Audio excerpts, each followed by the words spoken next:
Good morning, traders. Welcome to NinjaTrader Live. I'm Tracy Shuchart, senior economist, and I am joined by the always awesome Blake Morrow. Blake, how you doing? I can't hear anything.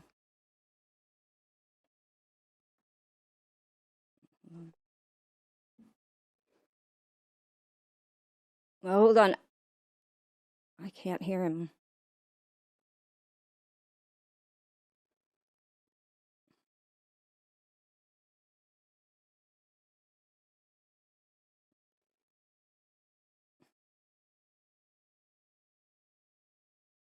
Hello? No. I can hear you, yeah.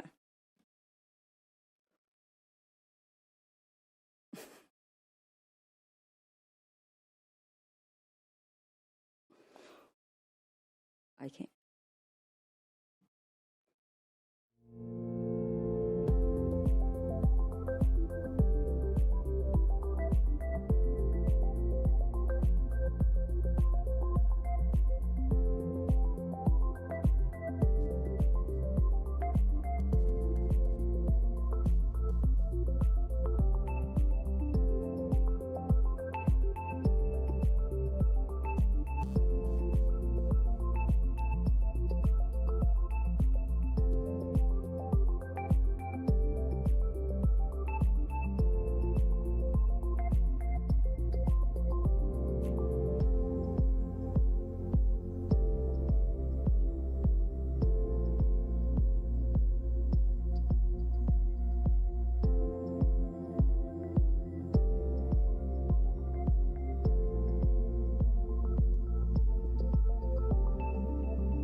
Oh, well, let's try that one more time. Blake, how are you doing?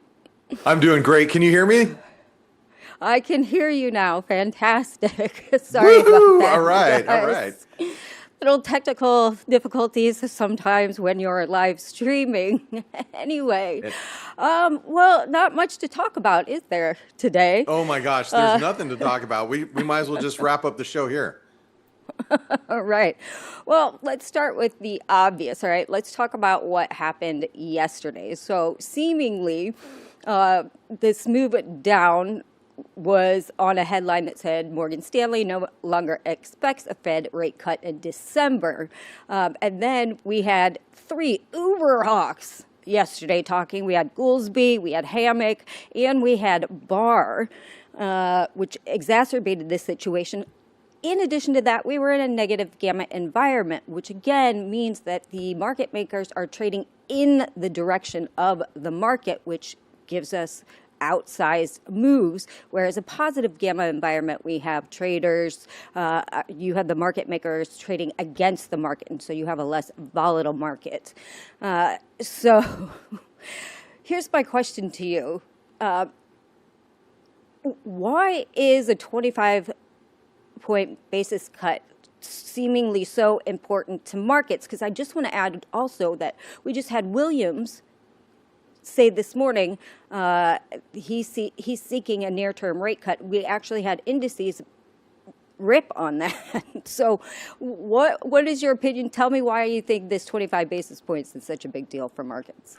Well, I think, and that's a great question. And everything that you said is true. That was compounding on the markets. And we got the September jobs report. So we got the September jobs report, which obviously, I mean, we're sitting almost December right now. But traders are looking at the fact that that is the last jobs report that we're going to see until the end of the year, which is after the next Fed meeting. So, you know, when you're talking about the Fed unconventionally does not start, stop, start, stop. So if they're cutting rates, they're on a rate cutting campaign. If they're pausing rates, they're probably going to be on a pausing campaign. People are starting to think, oh my gosh, maybe the Fed will not, it will cut rates, pause, and then who knows if they're going to go back to cutting rates, especially with inflationary pressures as high as they are. well above their 2% mandate at 3%, where it currently sits right now or thereabouts. So I think the market was getting in its head that they got a little over their skis, believing that we're in this rate cut campaign, that we're going to see, 25 basis point cut in December, a couple going into the beginning of next year. And then all of a sudden, because of all the comments that came from the Fed, or, the regional Fed governors and how hawkish they've been, people started to, pull back those expectations. Then this morning, then you got Williams, he's out there, which is typically he's kind of right down the middle. He's a little dovish. He says the Fed can cut rates in the near term, given current policy is moderately restrictive. That headline alone sent, the S&P right off of support. So there's a lot of things that are supporting the market down here, not only just technical levels. We are literally at levels that when President Trump announced 100% tariffs on China, I think it was Friday, October 25th. I was actually in Nashville at the time, but I believe that was the day. When he announced that, we're just sitting on those levels this morning. So we are at really critical support. And so this little comment from the Fed chair Williams really just kind of boosted the market. And then, we've seen this constant bleeding from crypto. We've seen Bitcoin has not found a bid until this morning, until just 15 minutes ago. Crypto, Ethereum, they could not find a bid to save their lives. So when you're looking at high beta instruments like that parallel the markets, it was a scary environment up until, like I said, 15, 20 minutes ago. Absolutely. And I just think it's crazy that the markets are concerned about 25. But what does 25 basis points actually do? I don't think it does a lot, Tracy. But again, it is more of the idea that the Fed's not going to continue to loosen financial conditions in the months ahead. The market is a future pricing mechanism. So the market had been in its mind thinking that, hey, we're going to go on this rate cut campaign. We're going to get 25 basis points, cut in December. First couple meetings in January, or excuse me, in the beginning of 2026. We'll get a couple other cuts. That's 75 basis points of cuts. Maybe a full basis point, depending on how the economic conditions go into the beginning of the year, especially with the jobs market weakening, so on and so forth. So to have that pause, the market has to reprice, and so it's not so much what will it do; it's what the traders are extrapolating going into the beginning of 2026. Absolutely. Let's move on. You brought up Bitcoin. So let's talk about Bitcoin here for a second. And we can pull up a chart on Bitcoin really quickly. And we are literally, this chart is from December 2024 to the present. We're kind of sitting on that bottom volume node there. Now, Bitcoin ETFs are considered underwater when Bitcoin falls below the average weighted cost, which is 89,600, and we are below that. We did bounce some this morning. We are below that. We saw 81,000. Are we worried that there's going to be some sort of liquidation because this is now a losing position for these ETF holders? I believe so, and that's the risk. I think it's really interesting. A lot of people have used Bitcoin, and let's just use the other asset class, gold. They kind of lumped them in the same group. They're like Bitcoin and gold. People are buying it for my kids. I'm like talking realistically, like the generation of my kids that are all in college.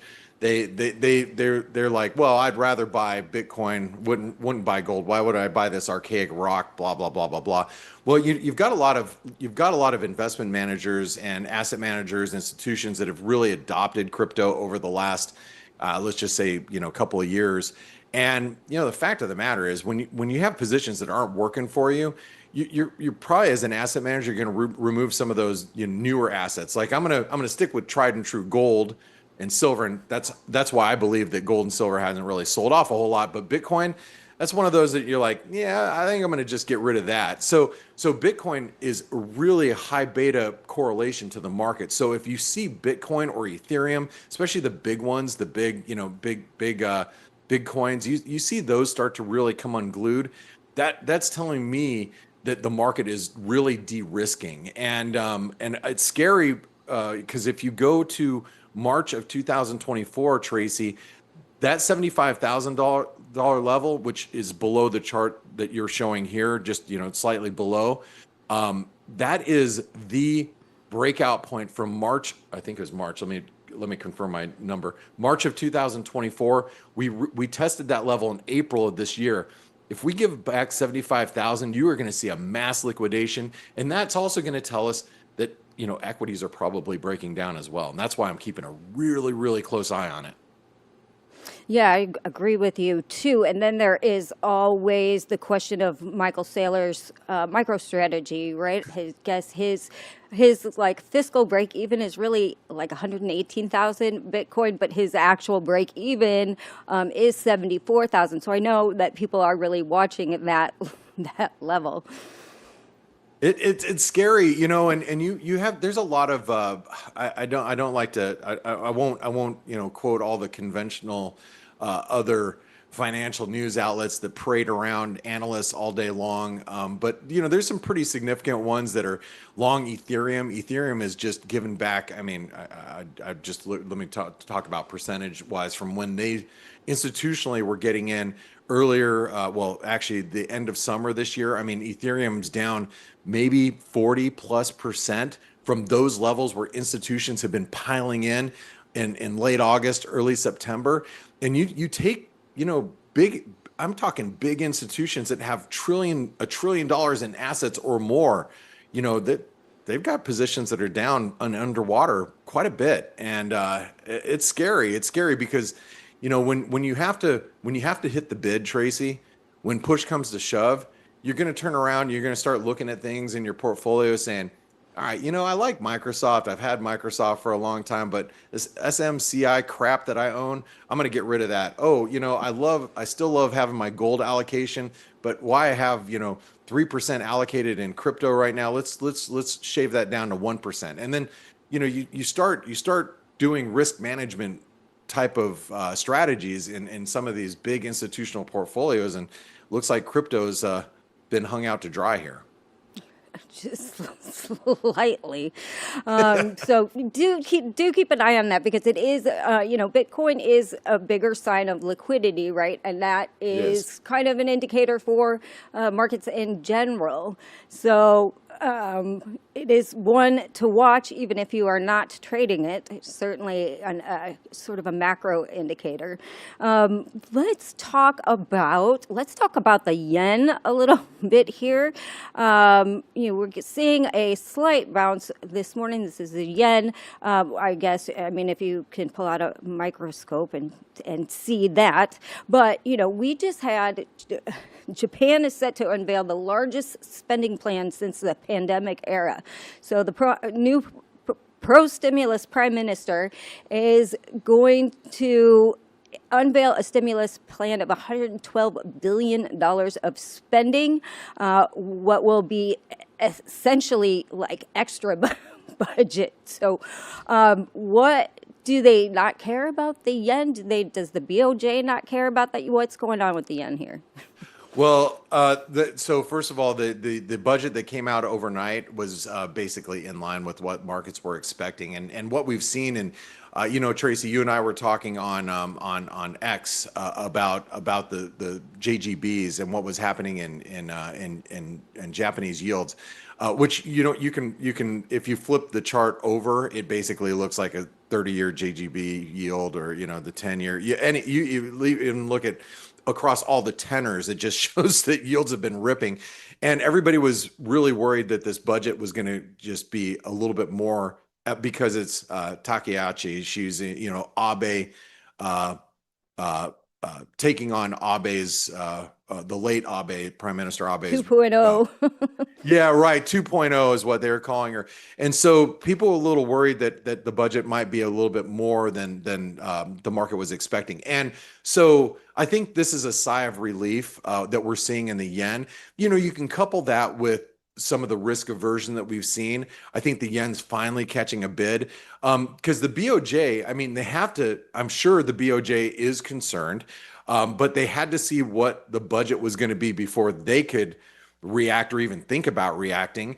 Because if the budget would have been more than they had announced last night, and I'm sure there's a lot of coordination goes on behind the scenes that we don't know about, but the yen could have really come under further pressure, and then the BOJ would have had to step in after that. But I think maybe because they knew where they were going to come in at, it is now supporting the yen. I don't think that this is a level that you buy yen for long term, but it is possibly tradable, especially if stocks continue some downside pressure going into the weekend.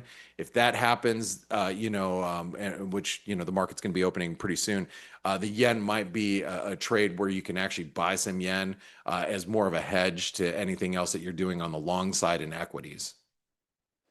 There you go. So this is just an intraday chart. So it kind of looks like we're having a kind of a rounded bottom over the last couple of days here. So you like the yen to the upside? Well, or downside if you're trading forex, upside if you're in this case it'd be buying yen, which would be shorting dollar yen or shorting euro yen or whatever you want to do. If you look at your chart to the far right, that to me that looks like a breakout of a consolidation, and now it's in a pennant.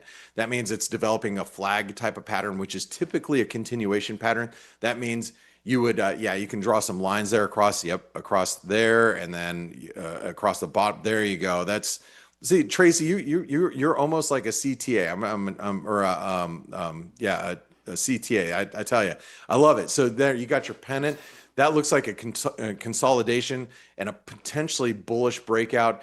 But again, the only way I would play this is if you see stocks come back under pressure. Remember, it is Friday, and I think the move that we saw in NVIDIA, the move that we saw in crypto, the move we saw in equities, probably rattled some cages. So if you see some further liquidations going into today, that could be a potential play to the long side.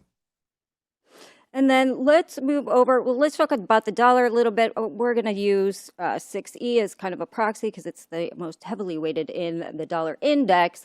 But it seems like, every time we get near 100 or over 100, they slam it down again. We are still above 100. What are your thoughts on the dollar, and what does this mean for the euro? Well, since that is the Xyzeee, it's real simple as far as I'm concerned. You can draw a line across the top, the two tops there, and you'll notice there is a little false breakout, right? So if you grab a line and you just go across the top there. Yep. There's your false breakout. You could do that. That's fine. That's actually perfect. You can just keep it like that, and then draw one across the bottom. That little low where you see that volume spike. Yeah, that green bar right in the middle of the chart. Basically, just do the same thing. Oh, not that one. Oh, there you go. Yep, perfect. This one. Yeah, yep, a little bit lower. And then basically you'll see a range, right? So we've got a range, and we're at the bottom of the range. So if the euro actually breaks down, and by the way, Eurozone PMIs came in horrible, minus the French services PMIs last night. So we're getting US PMIs here in the next hour and a half. And US exceptionalism has been a story that's been hit or miss, but obviously in the market's thinking this entire year, as the U.S., it's like, you look at the rest of the world and you're like, well, the U.S. is the least dirty shirt in the hamper, if you will. If the U.S. shows some decent data today, that could put the euro back on its heels. And you'll notice, I think that's a 200 DMA that you have right there. Is that correct? Yep. Yeah. So a break below that support, then you're talking a range extension. And you know what's interesting, Tracy? I've got I get my inbox full of bank analysis, and I was just reading some analysis just literally yesterday, how banks are just steadfast. Euro's going to 120 and above. This sell off is something you got to be buying. Yada yada yada. I mean, look, if we start breaking down below that 200 DMA, you're talking a range extension. That puts the euro closer to 112 by year end, and everybody else is looking at 120, or most of the banks are still thinking 120. But there's nothing that changes minds more than price discovery, right, Tracy? So when, Absolutely. And I'm going to put when that, I'm price going to move, put 112 up there for you. So there next you time we go. talk. Yeah, I mean that's what's convincing. You start getting price moving in one direction, and all of a sudden everybody's narratives change. They're like, well, hey, things change. Yeah, price changes minds quicker than anything, and that's why, if you see the euro break down, I think you got to respect it, and you got to be thinking, positioning wise, how many people are positioned short dollars? It's been the talk of the first year of the Trump presidency. President Trump and the administration, they want to weaken the dollar. So the euro is going to go to 125 and beyond, blah, blah, blah. What happens when those positions start unwinding? I mean, and I love it when the market catches I love it when the market gets caught wrong-footed, because when it gets caught wrong-footed as traders, that's a playground for us. That's how we make money. Oh, absolutely. But what would be the implications, do you think? Because we know the administration wants a lower dollar because that obviously helps with tariffs. So what happens if, the dollar meaningfully bounces and we kind of get above and start trading above this psychological $100 level? What does that mean for the economy and for global economies, for people that borrow, that have debt in U.S. denominated dollars? Yeah, I try to like map this out in my head, like moving forward. And the way I'm looking at it is, depending on the data that we see over the course of the next, several weeks, is now the government is reopening and we're starting to see data come in. My assumption is going to go hand in hand with stronger data. It actually weakens stocks a little bit, because people will start to price out the idea, even though Fed Williams is kind of bucking that trend today. But if we continue to see strong data, people are going to say, how's the Fed going to actually cut rates? And they'll start buying dollars. Stocks will probably come under pressure. And then my assumption is, as we get into December and we go into the second week of December and get the Fed, if the Fed, even if the Fed does decide not to hike rates, or not to cut rates, excuse me, they'll probably leave the door wide open for the beginning of 2026. So the way I view it is stronger dollar, probably weaker equities, unfortunately, over the next week, or excuse me, over the next several weeks. But then the Fed meeting could get the dollar a little bit of selling as we see the Fed come in, and probably a little bit more dovish, and then that sets us up for a nice Christmas rally. Again, what I like to do, Tracy, is I like to pre-plan all of this, so I have a basis of how I want to attack the market over the next several weeks going into the remainder of the year. Because the year end is a tricky one, because liquidity tends to be a little bit more poor, and as people start buttoning up shop for the end of the year, so you got to have a really good solid trading plan as you go into the end of the year. Oh, absolutely. And in your mind, say the Fed decides not to cut, but comes off very dovish. Do you think markets will still like it? Yeah, I think they will. I think the initial, and then we're obviously talking a few weeks in advance, but again, as traders, we got to think about how to navigate around these Fed meetings, because they tend to be the most impactful thing that moves the markets for that day and the days following. I think you could get a knee-jerk reaction. Fed holds rates, but you get this knee-jerk reaction lower, but then you buy the dip, especially if they come in a little bit more dovish. I'm assuming Fed Chair Powell would counter any downside move you'd see in equities, saying, "Hey, we are keeping the door wide open for cuts because the economy is slowing." Which would be kind of almost the opposite of what he said at the last meeting. But I guess he would have to do that because in the event that they don't cut, he would have to kind of take the opposite stance of that. So that makes sense. He's a wonderful tightrope walker, Tracy. He's when he's up on his tightrope and he starts to wiggle one direction, he can wiggle the other. He's a masterful dancer on a tightrope, I must say. Absolutely. And then, of course, it would not be a complete morning if we did not briefly touch on precious metals. I know last time we talked, you said you were more worried about silver than gold. So let's take a look at this silver chart. It looks like we are bouncing off the 50-day here so far. Does this chart still look as bad as you thought last week, or what are your thoughts? And we do have an overthrow here too. Yeah. It's Interesting, Tracy. That the high from this week, if you look at the 5250 level, it surpassed the 618 retracement by just I don't know, 50 cents, and then it just fell right out of bed for the remainder of the week. I think that these are pretty big consolidations here. I am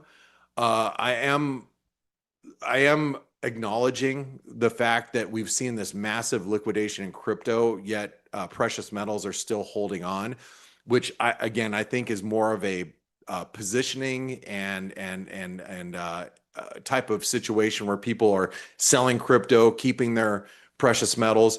I don't think they're out of the woods, but silver does still look pretty vulnerable. And now you got to look at that chart as more of a double top, because if we break like $46 or somewhere around that level, we got a double top, and we're looking at the low 40s. I mean, I think that'd be welcoming to a lot of precious metal buyers like myself. Like, whenever a market's moving so aggressively like silver, you look in your like I look at my safe and go, how do I not own more silver right now? But it's impossible to buy physical when prices are skyrocketing like that. You want to be buying when no one wants it. So when or if it trades down to the low 40s, I think there's going to be a lot of people like myself that will be backing up the truck, calling our physical silver brokers, like mine's just down the street. And I'll be like, hey, what can you allocate me right now? When everybody's hitting the bid, right? That's the time you got to be buying. Me too. And, we do have kind of a consolidation area in that, from before. So if we dip down into that, we probably see buyers again, in my opinion. Absolutely. Because, you think about it, Tracy, has the fiscal situation changed in the US enough to justify we need to be selling precious metals like long term? Absolutely not. If not, it's gotten worse. So any type of big move that you see in gold or silver to the downside, I think is going to be welcomed by me and probably a few other people. Me too. I'm right there with you. me and you both. Right. So let's, of course, move over to crude oil, which has been hanging in there. While other markets are kind of going nuts, crude's like, meh, I'm just going to hang out. So what are your thoughts on the crude oil market here? Tracy, I always love to defer to you when talking about crude oil. You've over the last decade plus that I've known you and I've had conversations with you, you've always been spot on. And I just remember one of our conversations actually a few months ago about you just talking about the boom bust line around that $55 level. And in light of Landman season 2 coming out, I think that everybody's buying crude oil down here. But no, jokes aside though, the only way I would see crude, manifest to the downside, below the $55 level, is if we really saw some data that suggests that the U.S. and maybe the global economy is heading into some serious recession. I'm not. We're not there yet. The global economy, or excuse me, the U.S. Jobs picture might be softening a little bit, but I don't think we're quite there as far as the rest of the data. So I think crude is one of those you just kind of buy it as it gets closer to $55, and you keep your stops rather tight and hope to trade it back up into 60 again. I can't imagine shorting it, but then again, I don't see any real reason to be a buyer at this very second. Yeah, absolutely. I'd love to see a little bit of a washout here, but then again, we do have that level where we start seeing production come offline. If crude oil prices get too low, and we're already seeing some slowdown in the Permian. We've heard from earnings calls from the oil service sector and things of that nature, saying that they are seeing decline in activity in shale. So it is definitely something to keep an eye on, even though it's been quite the boring trade as of late, which many are not used to.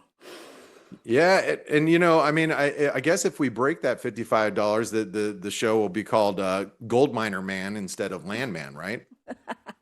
Right. All right, Blake, we are coming up on time. Any final words for everybody as we head off to the trading day? Yeah, absolutely.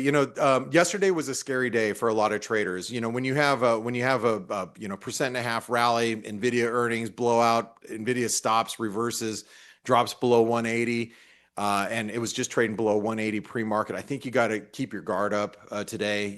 Crypto's found a little bit of a bid thanks to Williams, but again, this is Friday, and yesterday's price action was really scary for a lot of traders and a lot of, especially new traders on desks that haven't really seen much of an aggressive sell-off. So I think you got to keep your defenses up, keep your eye on the dollar. If the euro starts breaking lower, or if crypto starts breaking lower, you got to start looking at assets like the equity markets and start looking at them with a little bit of a cautious eye. Excellent advice. Thank you very much.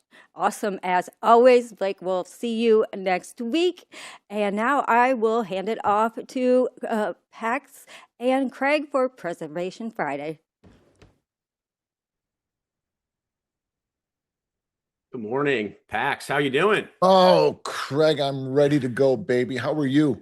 Hanging in there. Capital Preservation Friday. And what a Friday it is after yesterday's epic, historic, monumental reversal that came out of left field if you weren't watching. But if you were watching, you knew it was going to happen. So, so listen, COVID is the gift that keeps on giving in my life. I have this eye disease called uveitis, which causes all kinds of crazy shit. And I've got glaucoma. So yesterday I scheduled a procedure to get to control the eye pressure in my eye. I when I left, we were trading near the opening range, and I got back, we were 100 lower. Oh my God, that was an expensive ass trip to the eye doctor. Oh man, it was wild. I mean, we basically had this gap up, this euphoria from Nvidia blowing the doors off, and then the payroll number kind of coming in, in line-ish, a little bit hotter on the top line, a little bit worse on the guts, and so people were thinking, okay, maybe we'll take the odds of a Fed rate cut up a little bit for December, and markets were rather euphoric, and vol was getting sold, and we're into options expiry for today, and so people were getting excited, and then all of a sudden you started to see some cracks, right? Some exhaustion, and there was some weakness in SanDisk and Micron and some of the chip names right at the onset there, and then as the day progressed, the narrative started to shift. Well, right off the open, we had rallied 1.5% off of, whatever we rallied, Nvidia and September job numbers. And, we, the S&P opening range yesterday was like 67, 75, 67 here, 67, 68 half to 67.83. It did not look like a risk on event to me. The dollar rallied a little bit, but bonds were sitting. That's not something I want to sell just because it looks like my opinion is telling me that we should come off a little bit, but when we start taking out some of the opening range levels, or at least some of these 15-handle rotations, then it's time to get short. We start taking out the opening range wasn't worth trading. And I had tweeted yesterday, right before I had left for the eye doctor, to, the less we trade, the happier we're going to be. And the more money we're going to make too, by the way. And yesterday was a great example of it from a trading standpoint. But when we start taking out some of these levels in the S&P, 67, 47 half, then you take profit at 67, 32 half. You take profit all the way down, right? So that's when the price action, live price action to define our trades. not necessarily technical work, but putting it all together and reacting to what the market gives us. I'm a trader. I'm paid to react. I'm not paid to think. The time for thinking for me is before the market opens and after the market closes. The time for reaction to my plan is during the trading day. And and yesterday was one of those days where it comes along every so often. We get a few of them every year from a trading standpoint. And I try to make this point all the time. If you can be consistent, you're going to have these huge days in front of you where you're just going to clean. I had a conversation with Sam about this the other day. You're going to wind up cleaning up and you're going to be in the right place at the right time, and it's going to be a great trade. And yesterday was one of them. If you caught it, if you didn't catch it, today's a new day, and let's see what we're going to do. Don't overtrade. Preserve and protect your capital. If you missed yesterday or you got beaten up yesterday, reset today and be ready and be quick and nimble, as I tweeted earlier. Just sort of wait for your next opportunity. Your big day is coming. It wasn't yesterday. Maybe, well, for a lot of you it was. But if you missed it or you got beaten up yesterday, your big day's coming. It doesn't mean that it's going to be today. Who knows what's going to happen today? I mean, we need to hold yesterday's low. We need to hold the overnight low, Craig, at 65.20 in the SPOOs, 65 quarter, and the NASDAQ at 23 evenish, 23.05. If we don't, then we're going to fall apart. What the hell was the overnight? 23.905. Otherwise we're falling apart, and it's going to be an ugly close, and it'll set up for an ugly next week.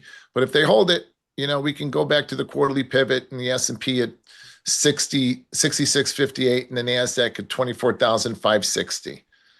And then maybe Claus comes, maybe the Santa Claus rally does happen. Who knows? I'm not going to fade it though. Yeah. I know you weren't in front, all day yesterday, but did you get the sense from anything that was developing through the week that, yesterday or a day like yesterday could have actually, was brewing? Or sure. Did it kind of, yeah. Absolutely. You and I talked about that a month ago in Naples. Yeah. We sat there at the bar and had a drink and talked about this exact thing setting up for the remainder of the year. Look, I still think that we can rally going in. I have never seen a bid in my life that I have not wanted to hit. I'm a much better short side trader than I am a long side trader. Sorry. That's just how that's how I think. That's how I trade. I'm a better short side trader than I am a long side trader.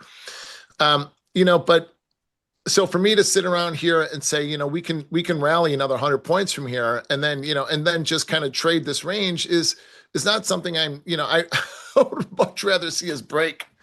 However, I think one of the things that we have talked about is that we're going to see volatility coming in the end of the year. Going into the end of the year, we're going to see a lot of back and forth trading, some big breaks, some basing, some rally back, retest those levels. And then I think we agree, this is just my opinion, and again, I won't trade my opinion, but my opinion is that we see that sort of volatility going into the end of the year.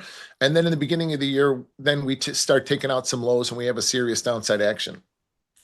But hey, listen, if we rally and we take out the highs, I'll be long. Reluctantly so, but I'll be long. No, look, I mean, we've been talking, for the last few weeks about yesterday being a pivotal day, and that NVIDIA or NVIDIA, I know people give me a hard time for how to pronounce it. I don't know if it's NVIDIA or NVIDIA, whatever it is, but just being like this of paramount importance for the AI narrative. It's been the story all year, and to see the market reaction to whatever news they came out with, right? That would help dictate, whether or not we're going to have this Santa rally, what would work, maybe what wouldn't work. And so to see them really blow the cover off the ball, big number, big outlook, very, very bullish. And then to have that kind of reaction where we're gapping up at the open, folks are high-fiving, all-time highs are back, to having that kind of rug pull, I think really does some damage to the psyche and to the narrative here, particularly for the retail community that's been involved in this theme, all year here. And now you have to think a little bit more closely about whether or not you want to sell these names before year end, if you wanted to wait until the end next year because you don't want to pay taxes, right? It's the decision making process has become a little more complicated here for folks, and so I don't know. It seems it seems like a precarious setup. Obviously, we'll watch and see how the reactions are today. It's going to be a huge day again with volumes today. It's options expiry for S&Ps at the open, and then for basically every stock at the close. So the volumes are going to be insane today. We also have this big covered call roll from QYLD and XYLD. They typically will transact. They sell calls between 11:30 and 1 p.m. So there'll be some front running of that, and some you'll see that volume in the tape, particularly in the Nasdaq. They're a much bigger force in the Nasdaq, so that'll be some selling pressure in the late morning session. So a lot going on today. We also get some data. We have some the flash PMIs at 9:45. We get the UMISH data at 10 o'clock. So, and we got, I think, 4 or 5 more Fed speakers throughout the day. Governor Williams was out this morning talking about the idea that December cut is still on the table, which I don't think is a particular surprise, but the market was relieved, I guess, a bit to hear from him. Then Governor Collins was just out saying, really no change in her view. She's a voter as well. And then we get a few more voters, throughout the rest of the day here. So the Fed odds for a rate cut in December have started to creep back up again. Maybe that's provided a little bit of a relief for the tape here, but we'll see. It's going to be a wild day. You talked about, you've been talking about on our Sunday shows and a lot in the morning about market breadth and how bad market breadth is.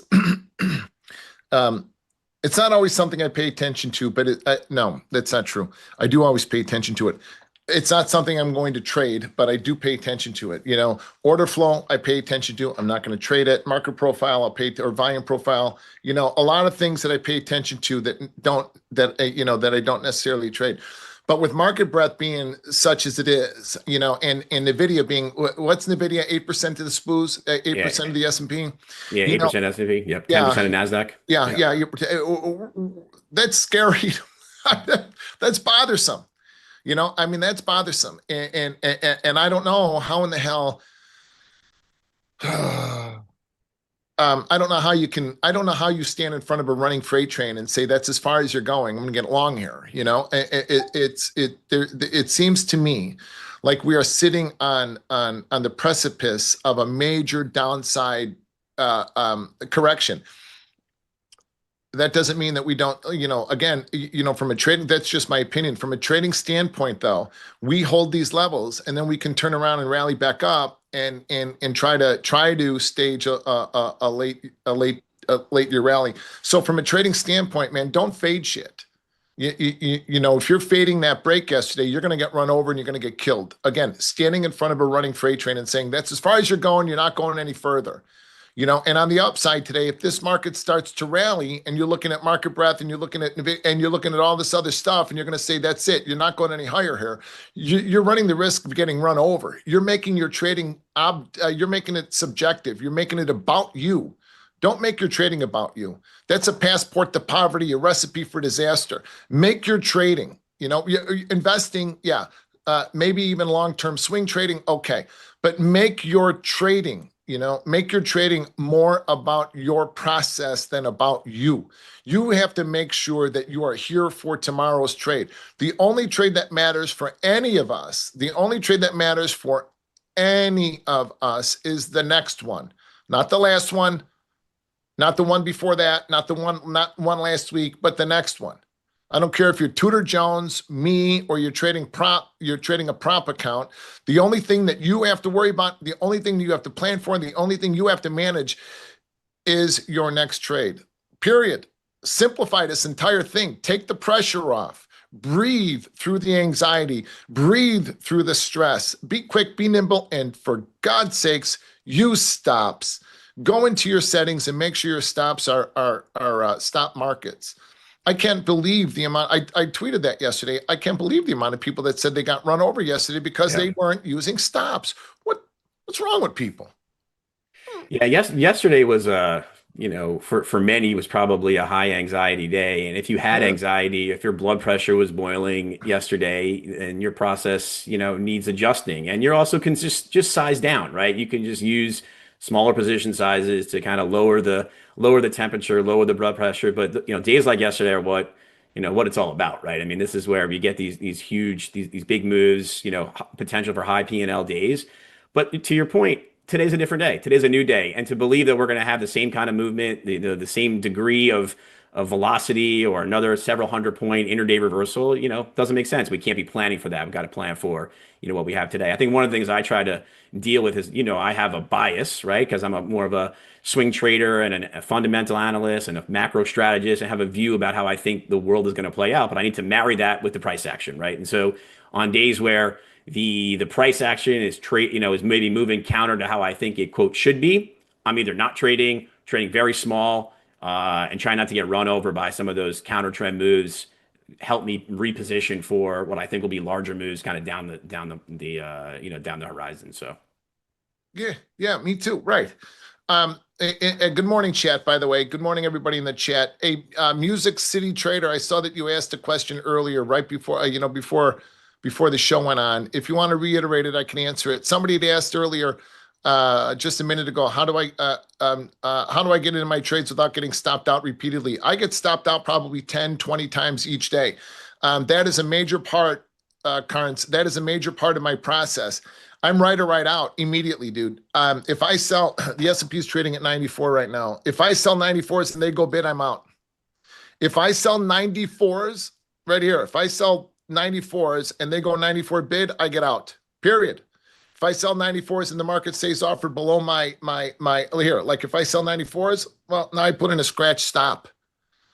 I'm not interested in losing money. I don't risk money. Somebody had asked me, a guy that I used to trade with in the NASDAQ pit not long ago, we were golfing at my country club, and he asked me if, how much money I risk per trade. And I told him nothing. I don't risk anything. I spend money. I spend money. I have market expenses. This is a business. It's not gambling. I'll spend money when I've got clarity as to what the market is at least trying to do. I'll spend money in the market. I'm not going to risk it. So I'm right or right out. If I sell 94s and they go 95 bid, 96 bid, I get out. I take my stop and then I look for the next trade. I'll catch, like traders in my group yesterday got stopped out a whole bunch of times right here out of the opening range.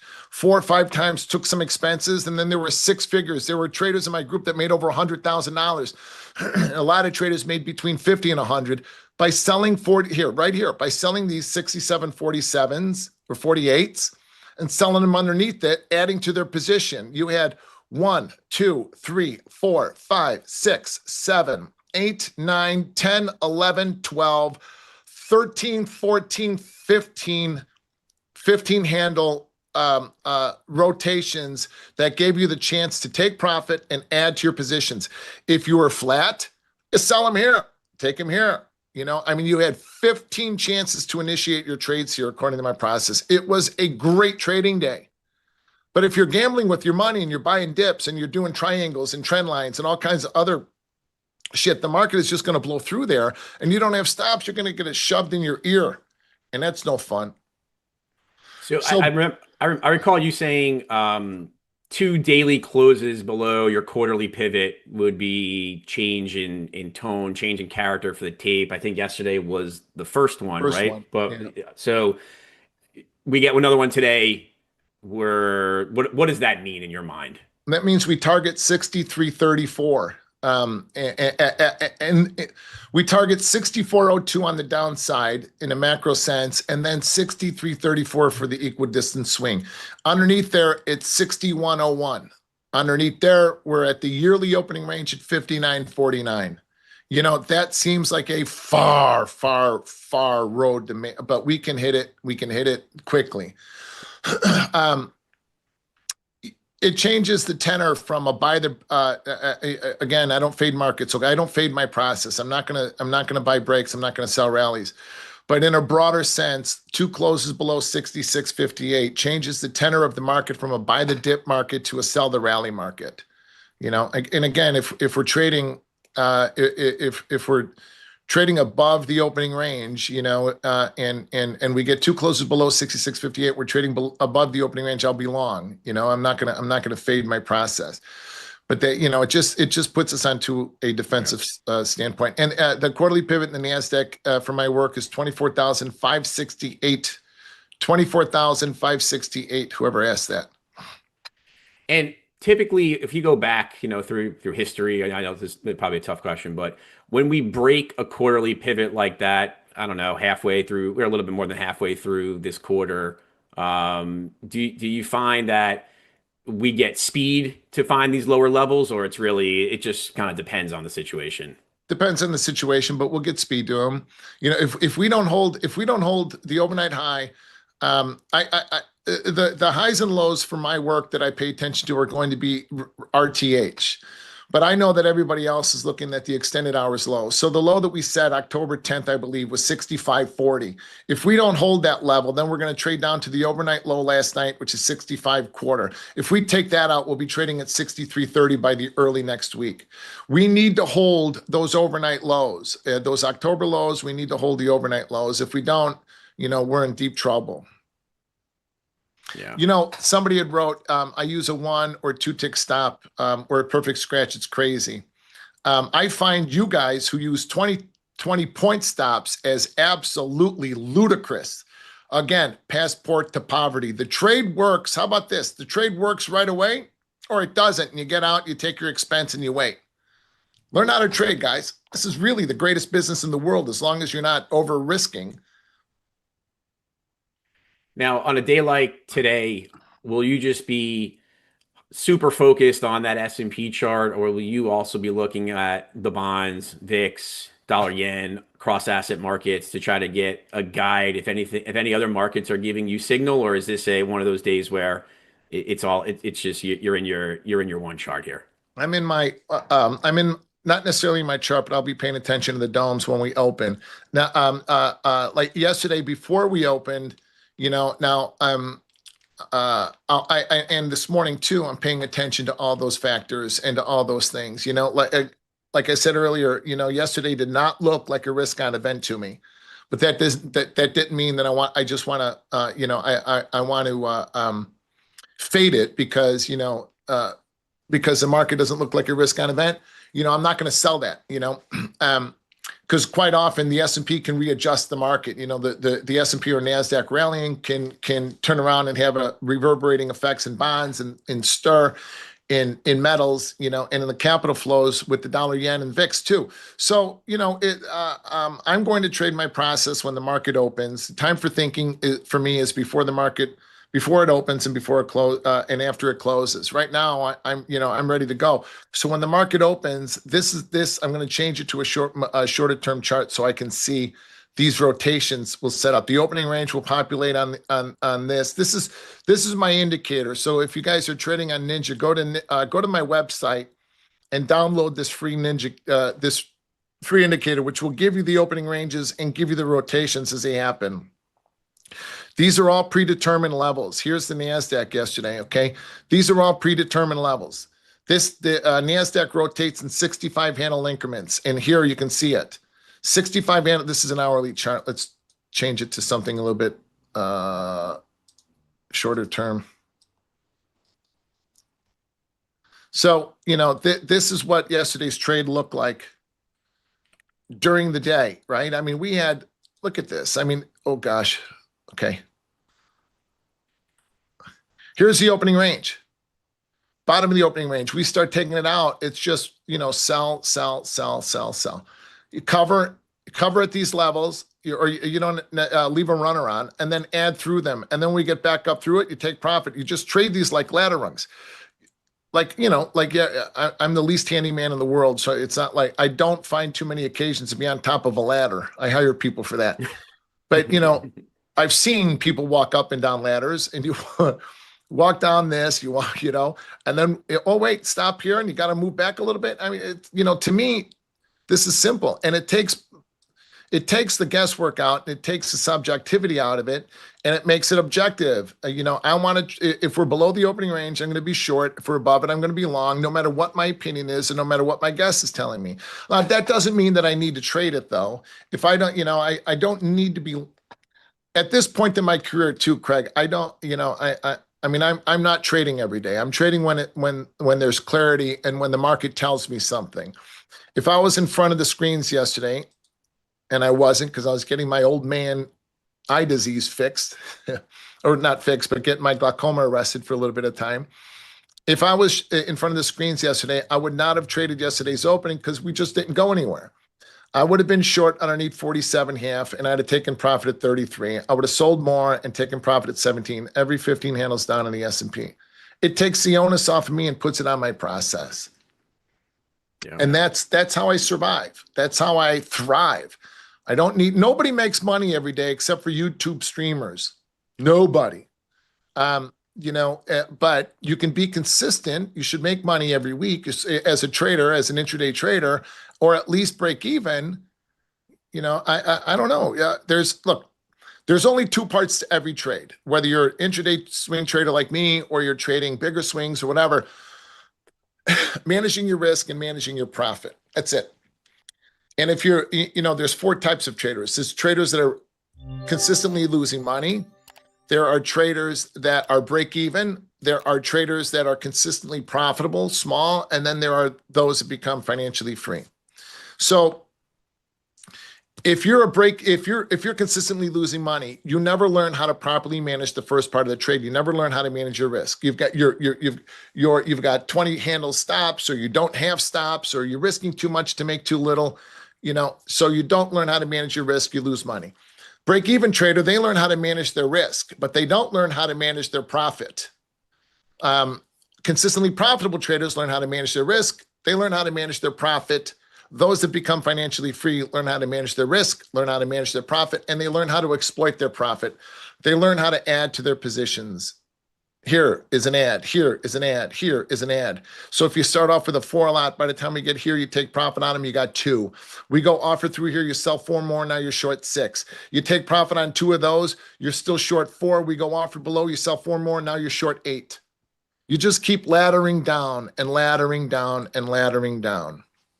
So again, here, pay attention to this spend Cario. Again, you sell 4 here, you take profit, you pay for your trade, you remove, take a quarter off, and I'll show you how to do this when we open. Okay, you sell 4 at 40. You sell 4 at 47 underneath this level.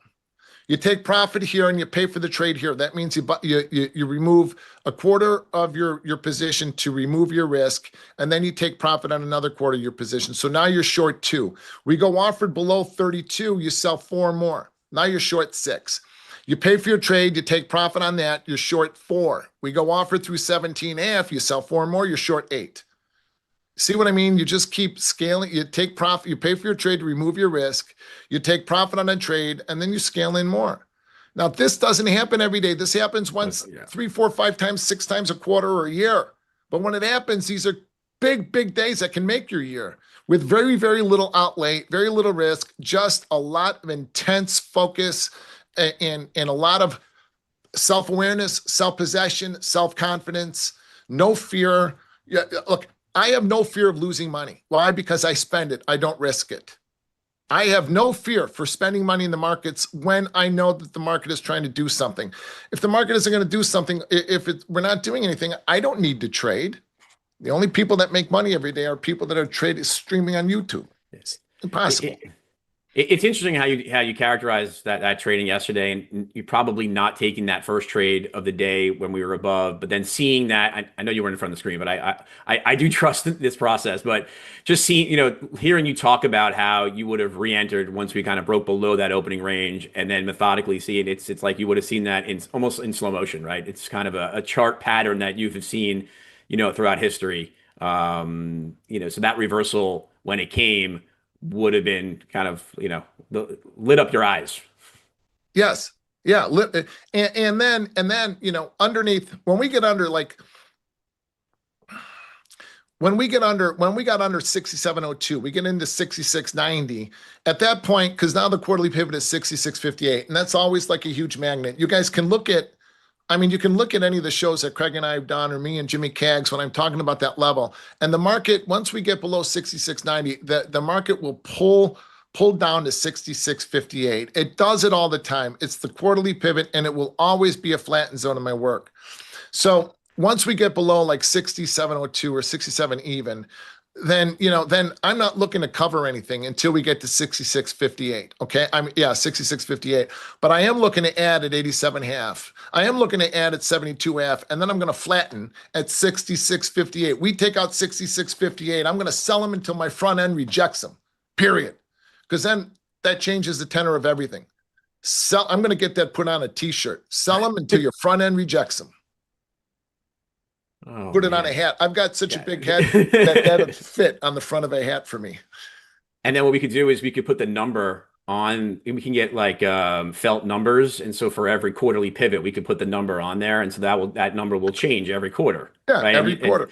And yeah, or you could have a subscription service for this, right? We could have them send it, and every quarter you get new numbers from PAX for the quarterly pivot. And then once we get there, you sell them like your life depends on it. So That's it. Yeah. And or we get to it, you reverse at it. We get down to it, you turn around and you get out and you reverse. So the first few times we come down to 66.58. Let me see on a daily. I'll show you on a daily. First few times here. First few times down to 66.58, you turn around, you reverse and get out and you get long. So, or we took it out the other day. We traded down to, whatever low this is, 66.22. We get back above 66.58 here. 1, 2, 3, 4 hourly bar. We get back above it. You're long. yeah. The first time to it, you reverse. Well, we're coming up here at 9 o'clock in the morning, and just wanted to mention that this segment now is being sponsored by the CME Group, where risk meets opportunity. So we appreciate the CME Group for sponsoring the next little bit here. I just want to give a quick look in on futures now. S&P is up 50 basis points, up 35 handles, 65.90. Nasdaq up 111. Russell up 18. Gold had a little rally there off the Williams comments as well. Bonds are largely bid. I think the market is pretty sensitive right now to these Fed comments, right? I mean, we finally are in a situation where we're seeing some strain, we're seeing some concern, we're seeing volatility rise. The economy has been slowing. People want to hear that there is, more liquidity coming. Everybody wants the liquidity spigot always turned on. And so as the Fed has been slow playing the December rate cut because they see sticky inflation, they've seen loose financial conditions, the market has gotten a little bit more concerned. And then yesterday, kind of the follow-on from the Fed minutes said similar. We get the NVIDIA reversal. There's more panic, more fear. What do we get this morning? We get a speech from Fed Governor Williams, where December is, back on the table. Probably never was off the table, but that relief, at a nice technical level there provided some ballast for a bump this morning. But we'll see, right? We get more data this morning. We're gonna have more Fed speak, but we are in a tough position here too, liquidity wise, as we transition into next week. It's a holiday shortened week. Volume's a little bit weaker. We also are through options expiry next week too. So the market trades a little bit truer when we are in the early part of the next options calendar. And so the probability of larger moves or for fundamental reasons to matter as opposed to, gamma levels and OPEX becomes more important. And so I think we're setting up for some downward chop over the course of the next few weeks as the market is wrestling with this reality of a changing narrative on the AI CapEx story. Christ. It's concerned a little bit about the pace of economic momentum in the U.S. We're not getting data. We're not getting a lot of data. We're getting stale data. And so, we're in a tough spot here. To Pax's point, respect price, respect the levels, don't have bias, and let your process work for you. This right now we're churning the 24,000. The Nasdaq is churning. All right, so both the markets are churning their 100-day moving averages. The Nasdaq 100-day moving average is 24,273. 24,273. I'm trying not to speak in a Chicago accent. When the market opens, the South Side accent is going to come out. Right now, I'm trying not to. 24,273. And the SPOO 100-day is 65.81. 65.81. So we're churning the 100-day moving averages. Yesterday's close was the weakest that we had since September in both the markets. The cash close, I don't pay attention very much to the margin close unless we close on our ass. And yesterday they saved it from close. That's something also that was a little telling in was the fact that they did not close the market on their asses. They saved it and pushed them off their lows a little bit. So, this is going to be a fun trade. It's a fast tape too. This is a very fast tape and it's very thin. Look at the size of the bids and offers in the S&P is, and this is again why you trade on the dome so you can see this. It's 2 up. We're two on the bid, 5 on the bid, 5 on the offer. So the S&P right now is kind of trading like the NASDAQ oftentimes does, that is a sure and steadfast sign to cut your size. Trade smaller coming out of the opening range. All right. Logan says holding rates would allow Fed to assess restriction. She's not a voter this year. She's been a hawk, so she's saying would find it difficult to cut again in December. So she is pushing back a little bit against the Williams comments. Look, we're going to get a lot of back and forth from the Fed heads. I don't think there was anything particular in yesterday's payroll print that really changes kind of where anybody was. And that was a September data point. The issue that the Fed has right now is that the next payroll release will be after the meeting. So the Fed is meeting on December 9th and 10th. The next payroll release will come on the 16th of December. So after they meet. So, we'll get the weekly claims data, which has been largely fine. Continuing claims yesterday did show a new 52-week high. So a little bit of a concern on that front. The ADP data, we get that weekly as well on job creation. So there'll be some data that comes over the course of the next few weeks. But I think the most important thing for the Fed now is going to be, watching financial conditions. Are they tightening here between now and the next meeting? Is the market concern, the market strain going to be an issue for them? And look, I think a market that is thinking that the Fed may not be there to support them is a market that is going to trade scared. And when you have some concerns about the AI CapEx story and the bubble, and you see reactions like yesterday to NVIDIA, you're going to think twice about kind of redeploying in the size that you were before. And so I think that this market has, to get through a lot of that overhead supply and that overhead, negative narrative here that, is leading to, some of the strain. And when you see the markets kind of trading below the 50-day, trading through the 100-day again, RSI's, rolling over, MACD's rolling over, all these technical indicators are showing some strain. And the other thing too, which I think was interesting yesterday, kind of going through my FinTwit thread, was people couldn't ascribe a quote reason to why we reversed yesterday. Everyone kind of felt like it came out of out of left field. But I think that's precisely an environment that should be concerning for folks when you can't really identify in the moment a headline or a reason why. You should be thinking about sizing down your length. You should be thinking about playing smaller if you don't really have a view about the why. And so I think there's plenty. We've talked about a variety of different reasons about why we've reversed or why we could reverse. But when it happens in the moment and in such a violent way, I think it's going to lead to a little bit more hesitation for folks as they're trying to redeploy capital into this year-end trade. And so that may be another headwind to the tape over the course of the next couple of weeks here. But we'll see. We're 24 minutes into the open, and again, thanks to our sponsor, the CME Group, for this segment. But Pax, we're gonna watch you live trade again this morning, right? And we're gonna get into this spread trading idea. I think again, and you've talked about it. I know you spoke to Jim about that last week. I don't know if you want to kind of get into that dynamic about trading the minis versus the micros again. But looking forward to watching you do it live here. It should be a good time. So yeah, thank you. I'm looking forward to it too. The mini micro spread is a way that something I came up with to help underfunded traders learn how to trade. You can trade 20 lot minis, micros, 10 lot micros, 20 lot micros, but you're going to pay a lot of commissions. If you learn how to trade out in the spread, you're going to actually learn how to manage remember earlier, 2 types every trade. If you trade out trading minis or trade in minis and out in micros, not only will you learn how to manage your risk or manage your expenses, in my words, but you will learn how to manage your profit and to exploit it. There are multiple ways of adding to your size in this. Now, again, from my standpoint, I'm going to size down.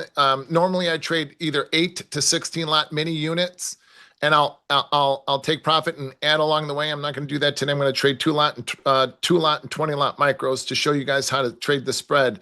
Now, listen, let me answer some of these questions up here. I do not trade Marcus Anderson. I do not trade outside of regular trading hours. Very rarely will I. I will sometimes on a Sunday night. I will sometimes on the quarterly reopen, but normally I do not. I like opens, and I like places where I know, especially where I'm wrong. Okay. So I don't trade outside of regular trading hours. Besides, outside of regular trading hours is for working out. It's for spending time with my family, and it's for sleeping and eating good food. You know, not for trading. Regular trading hours is for trading. Outside, I need to take care of my spirit. I need to take care of my mind, and I need to take care of my body. I need to be on top of myself, self-aware, self-possessed, self-confident. And if I'm sitting in front of the screens constantly, I'm not going to be any of those things. I'm a gambler, and I'm not a gambler. This is a business. And in my I pay for my, I support my family and pay for their lives in my business by employing this like a fucking business. I'm not going to, so we're getting close to the open. Here it comes. I'm not going to start to gamble with my dough. My family doesn't deserve it, and neither do I, frankly. So outside of regular trading hours, it's not for me. Again, I need to take care of my mind, my body, and my spirit, and that's what I'm doing outside. My stops, I'll show you how I work my stops. Pay attention to the domes when I'm trading. I don't pay attention to time frames during the day. Okay, I only have a 60-minute up to show how the market moved through my rotations. When the market opens, my chart, I'm going to change it to a 15-minute. When the market opens on my chart, I will be able to see the opening ranges populate in here, and then the 15-handle rotations are going to populate. I'm only going to trade those, and I'm aware of them on the domes. I actually can, if I knew how to, if I was more technically inclined, I can bring it up on here actually. So, I'm going to keep it simple. I'm going to manage the spread, and I'm going to show you, hopefully I'm going to have a chance to show you how to start small in a fast tape, how to manage yourself in a fast tape, how to manage your trades in a fast tape, how to start small and size up a little bit along the way. Trading the mini micro spread, there's multiple ways of doing it. Okay. So this is a spread trading. This isn't quite, an actual live spread trading. This is more of a synthetic or kind of a, theoretical spread trade. But when you're new to this, it's going to seem overwhelmingly complicated, but it's not. It's very, very simple. It's just something that you're going to need to listen to every Friday when I do this. It's something that you're going to have to just kind of take your time learning and take notes, okay? Because when it starts to click, this is a super powerful way for you to be able to empower yourself as maybe an underfunded trader. Somebody had asked about account size, about 25. I don't know where that went, and I do want to kind of address that about like $25,000 into an account. Now this is, I don't know anything about you, and so I'm not going to be able to answer that question for you. I am of the learned opinion that you don't need a ton of money in your trading accounts. I don't keep a ton of money in my trading accounts. I keep as little in there as I need for margin. I have T-bills that indemnify my account, and those T-bills are controlled by me. So if the firm goes under, or I lose a bunch of money, my T-bills will take care of my margin. But the point is that, you don't need to have $500,000 in your trading account to be able to trade 4 lots. The leverage that futures give you can be a trader's greatest friend. It can also be a trader's greatest enemy. The intraday margins of a nickel of $500 or $500 a day can be your greatest friend. It can also destroy you if you take outsized risk. Like somebody had asked me about a couple years ago what my RR was. I have no idea what RR is. I had to Google it. I'm going to, and I mean, I know what it is. I didn't know it in, like internet shorthand. So, I'm not going to risk 5 points to make 15 or 5 points, 5 points to make 5 points. I'm not going to risk 5 points to make 10 points. Whatever the market gives me is what I'm going to take. So back to, let me put this hourly back up, back to yesterday. right here. See? All right, back to yesterday. The market gave us a lot. You know, if I sell 47s, they go 47 bid, I'm out. I'm going to get stopped out a lot. If I take somebody to ask me earlier, if I limit my round turns, I do. I call it my 2x4. Okay. If I take 2 expenses, I'm going to cut my size. And then I'm going to give myself 2 more expenses, and that's it. Not money. I should never. Here's a whole nother issue or a whole nother thing. If I'm trading 4 lots, 4 minis, I trade 16 or 8. But if I'm trading 4 minis, I should never, what do you guys think your max drawdown should be on a 4 lot trading? Put it in the chat. Let me see what your answers are. What do you think that your max drawdown on a 4 lot would be? If you're trading 4 lot units, what would your max drawdown be? A deuce? I don't know. Oh, some of you know what the answer is. Okay. All day long, you should, there you go. You should never spend more than $800. If you're trading a 4 lot, you should never spend more than $800, period. That's it. You spend $800, you cut your size and put yourself on the bench until something becomes utterly clear to you. And, you know, if you're trading a 2 lot, like today, I'm going to trade in 2 lot minis and out in 20 lot micros. You should never spend more than 400. Now, if I'm spending more than $800, I'm over trading. I need to be able to manage my expenses to the point that once I pay for my trade, I'm even. Now listen, okay, now I don't trade my P&L. Nowhere on here will you see my P&L up. I keep track of how many round turns I take, how many expenses I take. You know, and when I'm trading smaller, I'll take a little bit more expense. When I'm trading bigger, I'll take a little bit more expense. And also I'm a very well capitalized trader. So I can, you know, I don't mind taking bigger expenses in markets that are moving because I know that I'll make more money. But the point is that I need to protect myself with, you know, just a simple 2x4. 2 expenses, cut size, give myself 2 expenses. Commissions. That's why we trade in minis and not micros. It's going to cut your commissions in half. I don't, ball out my, this is going to sound like a contradiction in terms. At one point, I was paying $100,000 to $150,000 a month for my E-mini commissions when I was on the floor trading the big NASDAQ. What many of you don't realize is that the NASDAQ was $100 a tick per 1 lot, $100 a tick. And then they changed it to half ticks and then quarter ticks. So we were $100 a point. Could you guys imagine trading, the NASDAQ at $100 a point with a 300, 400 point range? It was some hairy shit. A lot of those guys did not survive. I mean, like they're dead, like they died. Right. It was fun if you knew how to manage yourself. But anyway, so.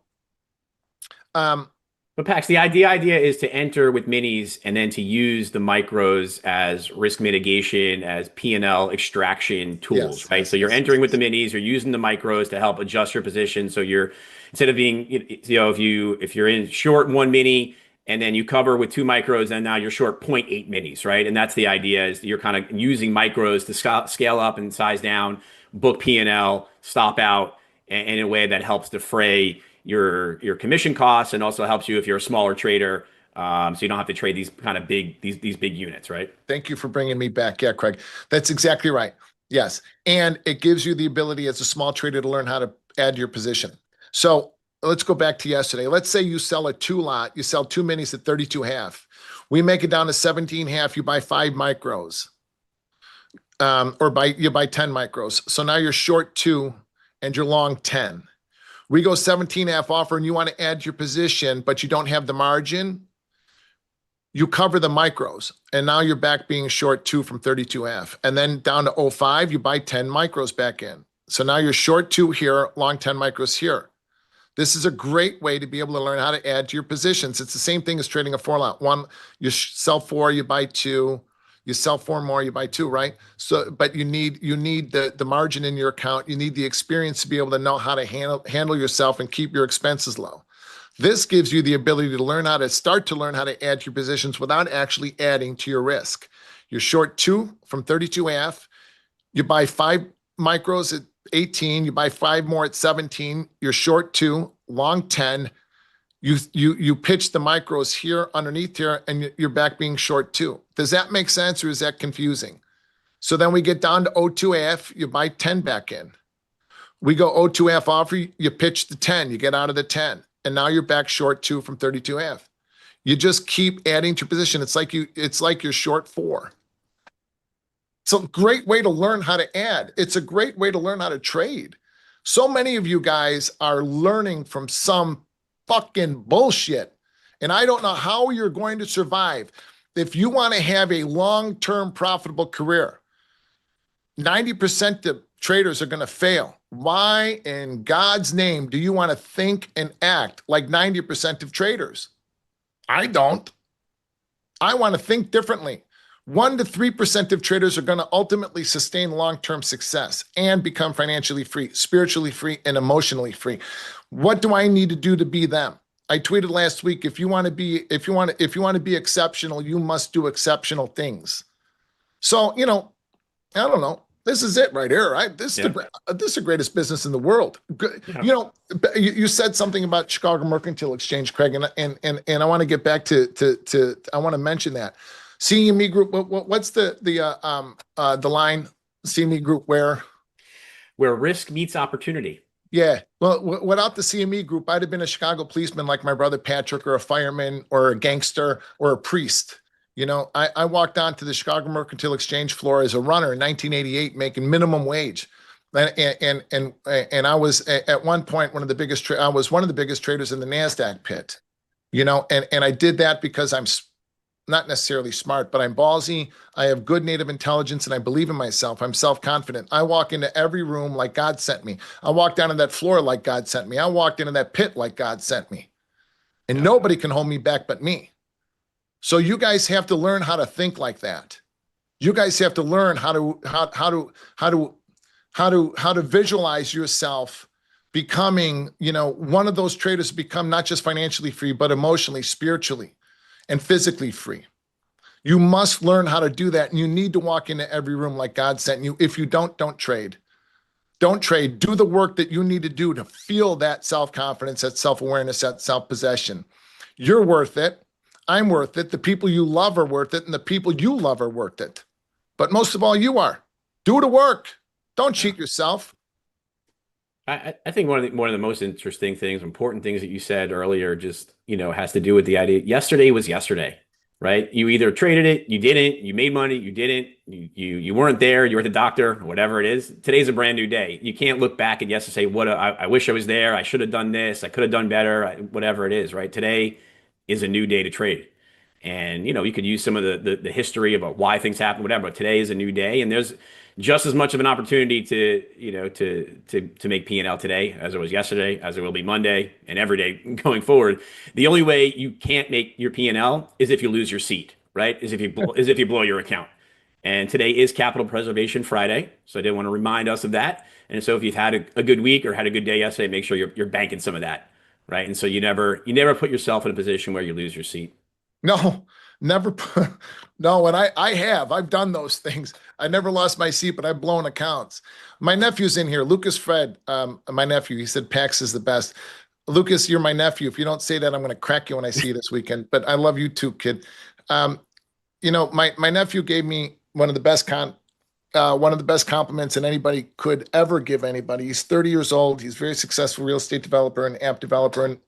And my nephew said, my nephew lived with us when we were broke. We lived with them when we were at our emptiest financially. And my nephew said that Matt, Uncle Matt, he calls me, of course, like all the rest of you are the same person when you were broke that you are when you have money. You're the same guy. You're no different. And that is truly one of the best compliments I can be given, because that means that I'm free, right? Because I'm emotionally, spiritually, and I'm free. I've done the work. And that means that when I have set myself up to lose my account or to blow my account, I've got the character, the ability, and the integrity to be able to rebuild. And that's what we've done. Yep. That's what we've done. And none of us are an island. We all do it together. Yep. All right. So we're about 7 minutes to the open. What's the T-minus 7 minute plan for you here? What are you going to be watching? How's the preparation right now? What are the things that I know the opening range is what, the first 30 seconds, right? Is that's defined. Mhm. Any other anything else here that we should be watching or thinking about as we get ready for the open?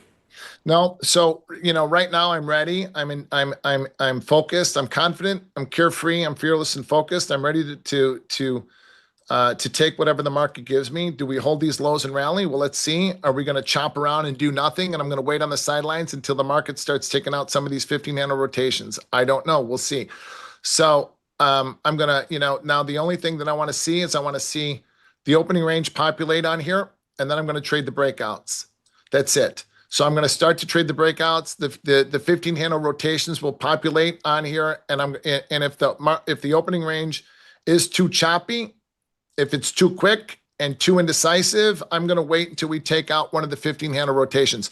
Or if I miss the opening range for whatever reason, if it's too fast and too choppy, and the top of it is 82, and I try to buy 82s and I miss it, well, I'll wait for the 15 handle rotations. I don't diddle in the middle. I am not going to trade in the middle of nowhere. Every time I've done that, I've gotten killed.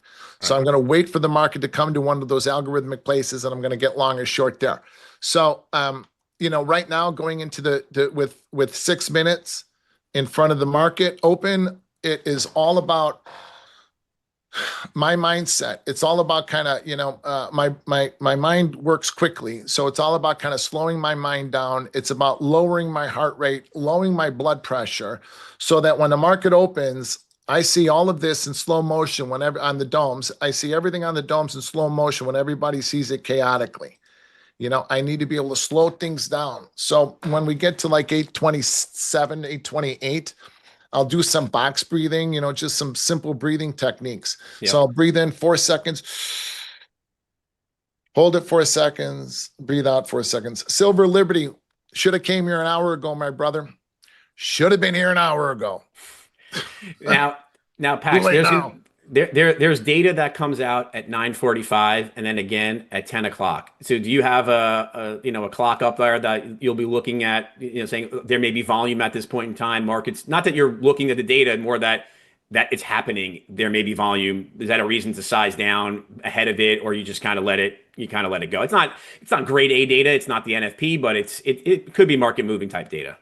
If I'm positioned, let's say the opening range is 82, the top of the opening range is 82, and I'm long and I pay for my trade, I take profit on it. I don't care what the market does.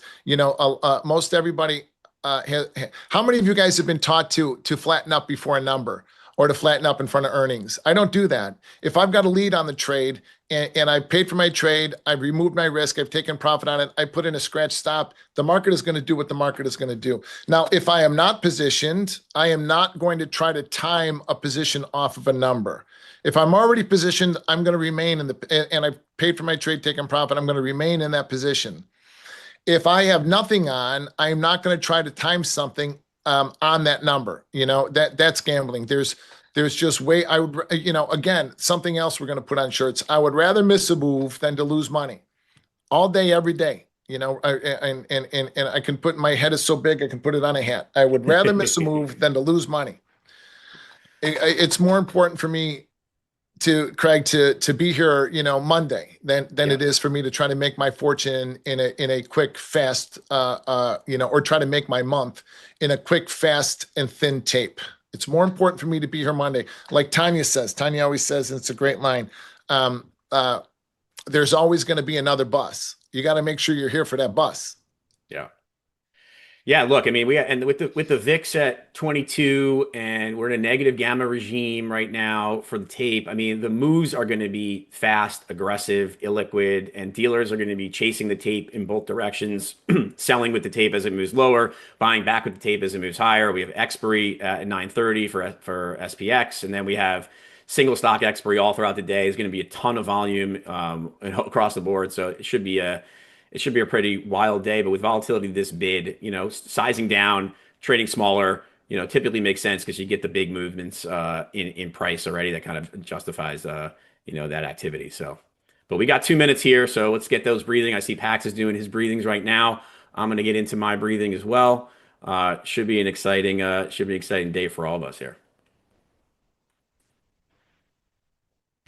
I also say a little prayer before the market opens. Not, I don't pray to God that I hope that, I don't pray to God to make money.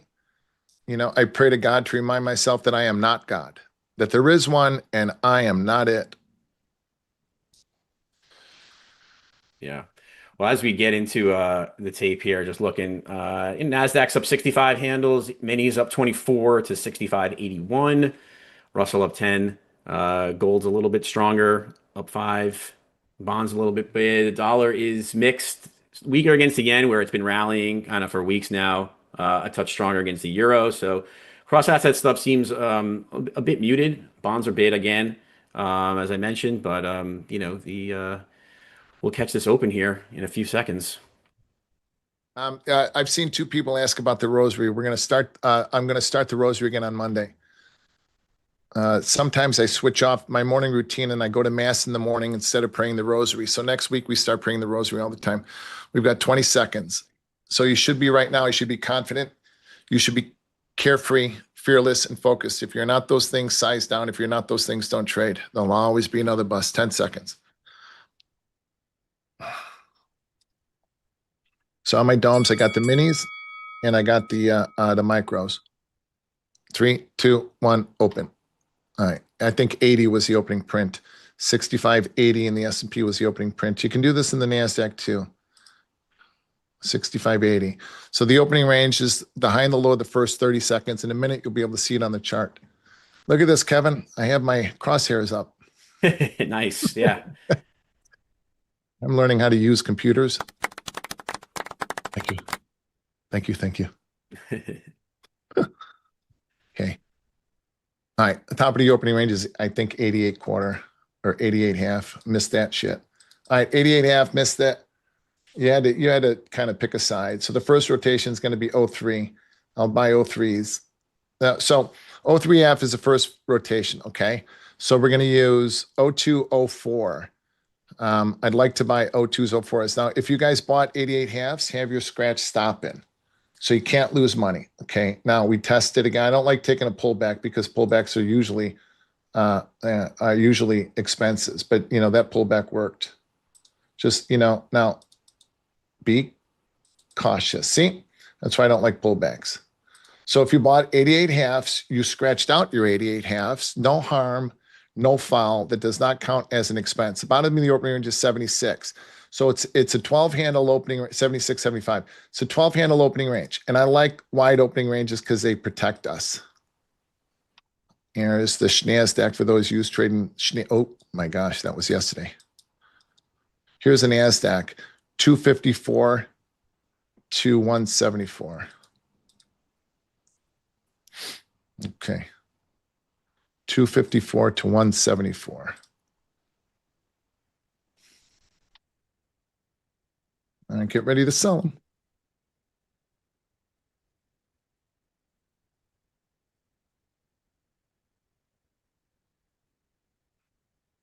Oh, I missed him. Oh, got him. Uh-oh. In my face. Oh, two expenses. So if I was trading 16 lot units, I'd cut my size to 8 because I just took two expenses in the face. So it's thin, whippy, and choppy. But since I'm only trading 2 lots and I'm doing this to kind of illustrate the spread, it's not. So this is a thin, whippy, fast tape. This shit is dangerous on the dance floor. That was terrible too.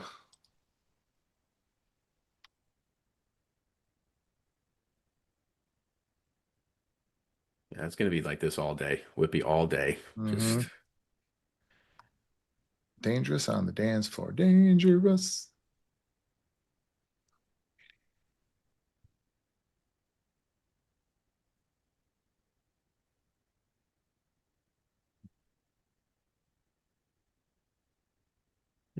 cross asset stuff still kind of quiet. Bonds aren't moving. Yeah.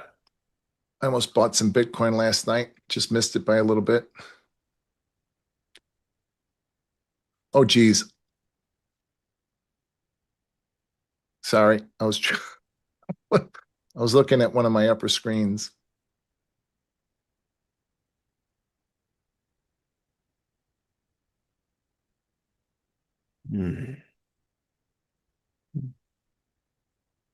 Sold 76 quarters, scratch stop in, now rotate lower. And I'm out, no harm, no foul. See how I did that? Sold 76 75s on a sell stop. They went offered. I put in a scratch stop immediately. We went offered a point in my favor. That's when I put in a scratch stop. So I've got 2 expenses and a couple of scratches. If I was trading, like normal size at this point, I would wait for the rotations. So I think that's what we're going to do. I'll take one more attempt to the upside. What is the top of the NASDAQ opening range? 254. No, cancel. Oh, that would have been a good buy. All right, now I got them. Scratch stop in, scratched out. Got them again. Another instant expense. Watch the NASDAQ matchups 242. So you're out of those fast. See, all right, now I want to illustrate how we do this, but the market just isn't going anywhere. So I'm going to illustrate how to wait. I would rather buy them above 03 or sell them below 61. Anything in between that right now is just, it's noisy, it's fast, and it's dangerous. There is no opportunity to make money. The less we trade, the happier we're going to be. Now watch your matchups. Let me see if I can pull the NASDAQ in here. Geez, the NASDAQ is even violent. The NASDAQ is violent looking.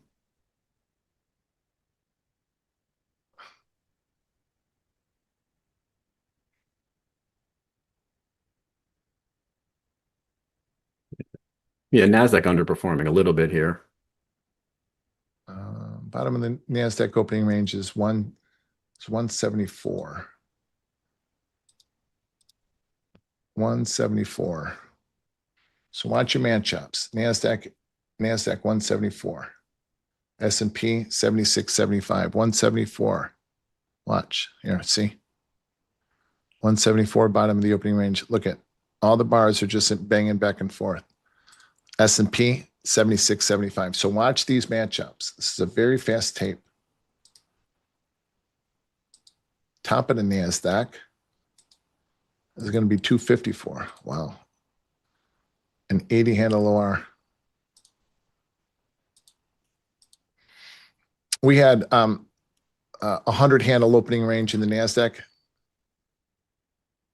during the tech bubble burst, where you could sell all you want at the top of the opening range and buy all you wanted at the bottom of the opening range. It was one of the greatest opening range trades in my life. It was free, absolute free money. All right, matchups are telling you to wait.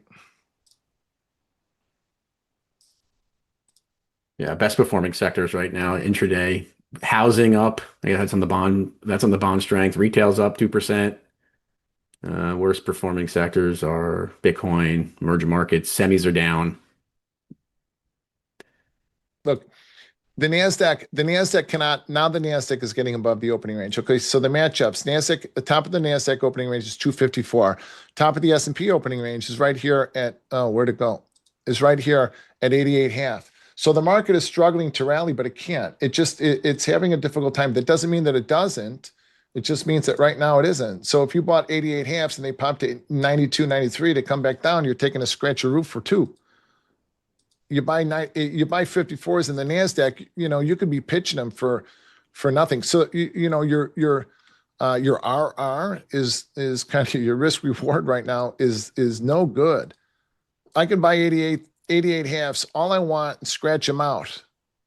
I don't want to trade in that environment. I want to buy 88 halves and sell them up here at 03 or 02, 04.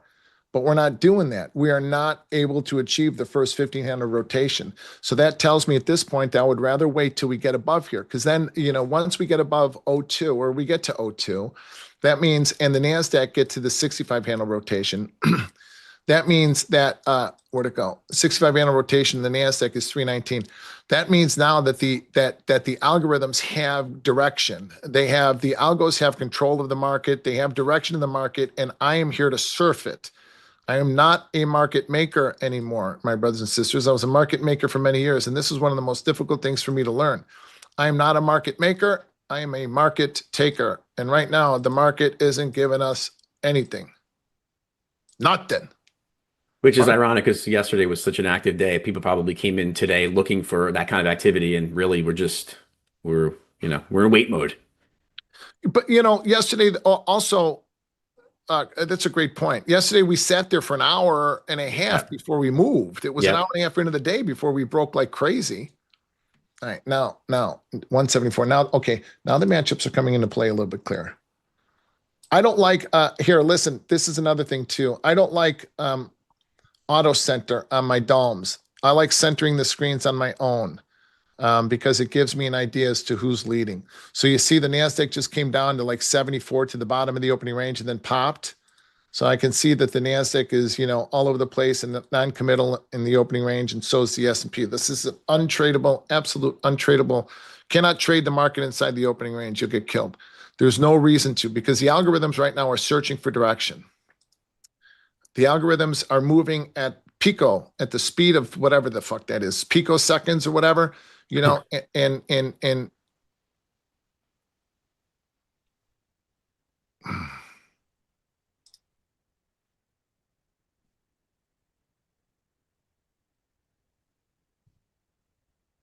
go. Give me something to show everybody here. Okay.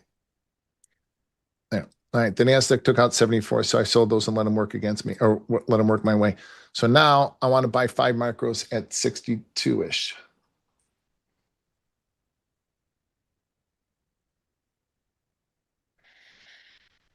So I'm short 76, or I'm short 77s actually. No risk. Scratch them out. See how that works? No risk on those shorts. Sold them, scratch them out. They're back bid above in my face.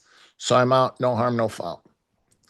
So if you're trading 20 lot micros, you're banging out all kinds of commissions. If you're trading 2 lot micros, you still have commissions, but they're manageable, at least according to what you can make. Yeah.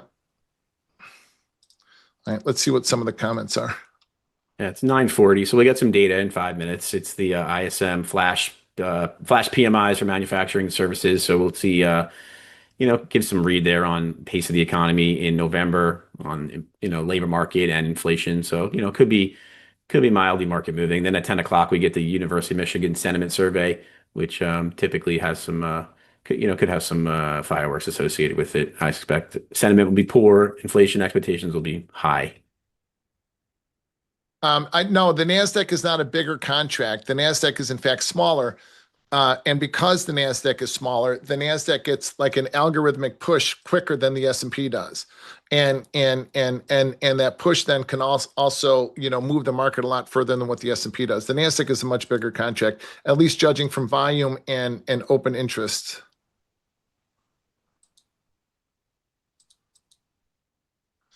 NASDAQ selling at the time.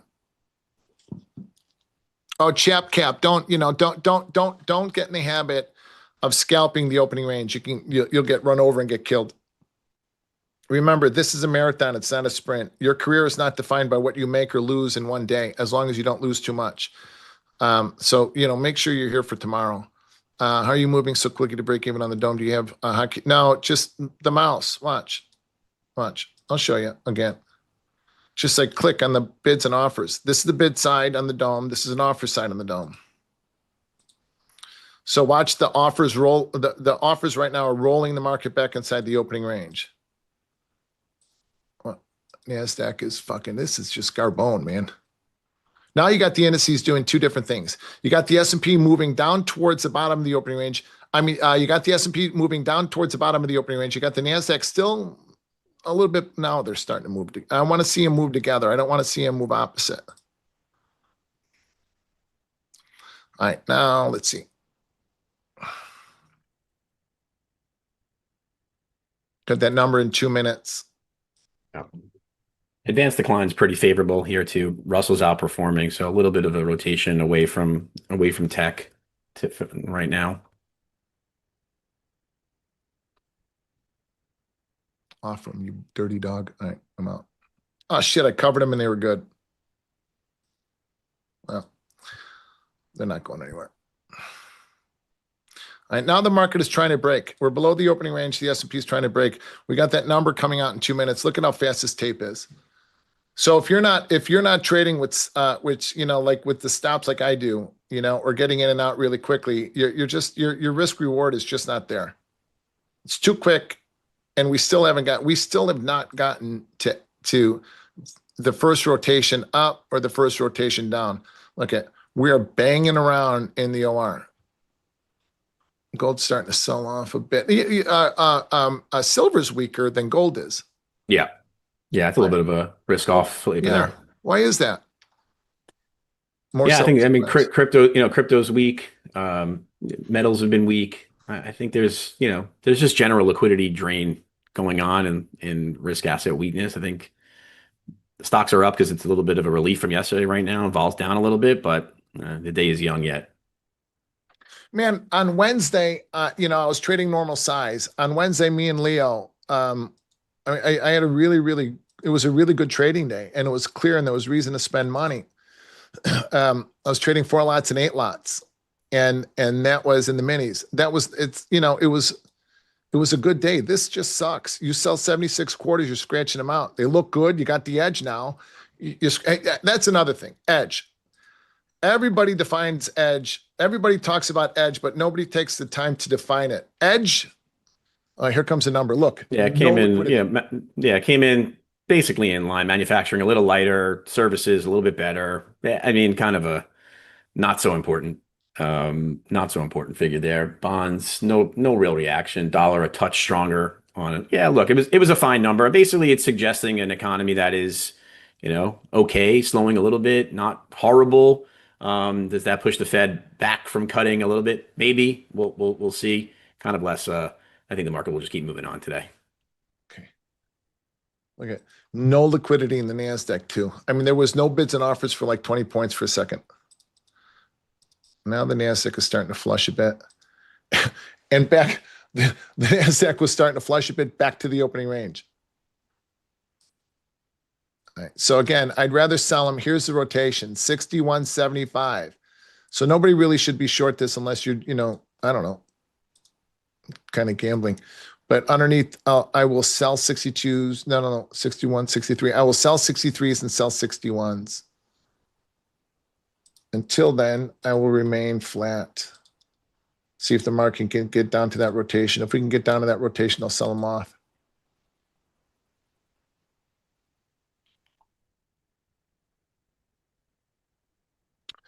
Let's see what the NASDAQ rotation is. 109. The NASDAQ rotation is 109.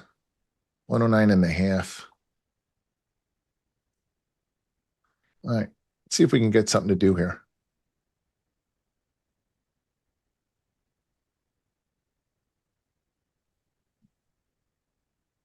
Short 63s. They're popping in my face. Oh,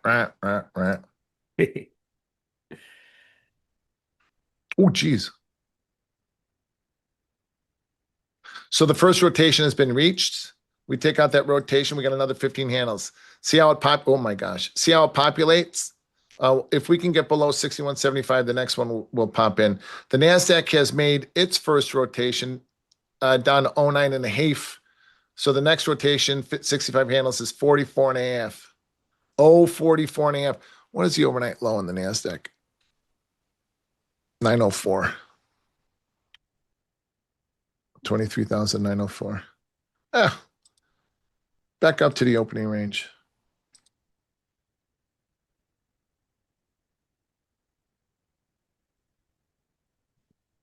Yeah, advanced decline coming in a little bit, still favorable, pretty favorably positive. Housing stocks best performing, retail good, Bitcoin related poor. Semis are for SMH down 125 basis points, so that's part of your tech weakness there. Here we go. Nvidia is down $2.50. This market's trying to break. Does it? I don't know. Geez, I can't keep these screens centered enough. I mean, the NASDAQ was just 100 lower. We just rallied. The NASDAQ just rallied almost 100 points.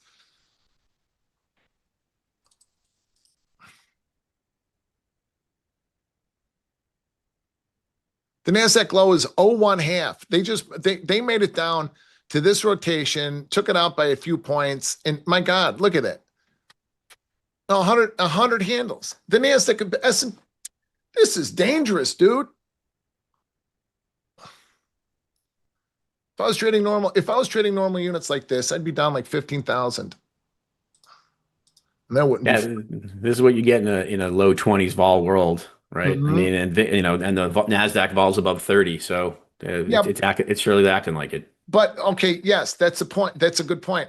But when vol is up like that, normally we get some really good price action one way or the other.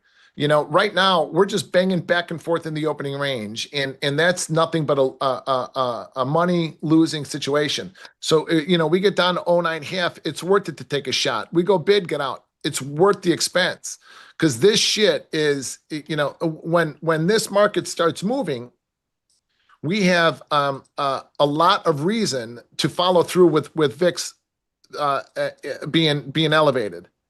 Yeah. But right now, we're not going anywhere. That's the dangerous part. You want to be aggressive in a market at least I do. I want to be aggressive in a market, in a highly volatile market. But when the market isn't going anywhere, you got to size down, you got to wait. And so trading the mini micro spread hasn't even given us anything to do yet. Go back and watch. You want to see a market moving? Go back and watch the me and Leo trade the other day. That was a market that had some rhythm and flow. This is a market that's waiting for the number at 9 o'clock Central Time, 10 o'clock Eastern, and then we'll make up its mind.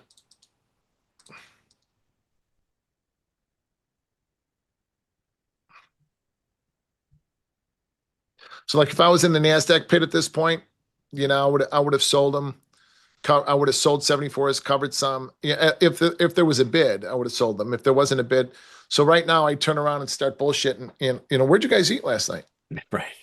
What did you guys do? And then and eat and sit flat. Or I'd go to the Merc Club. The Merc Club was a private club that we belonged to, where you can just go and eat and drink coffee. Sitting and waiting is a position, right? Doing nothing is a position. So. Yeah. Just turn around and start talking. What are the kids doing? When are the kids coming home for Thanksgiving? What do you got planned for the weekend? Yeah, what do you got planned for the weekend, right? Or just start busting balls, making fun out of the guy next to you.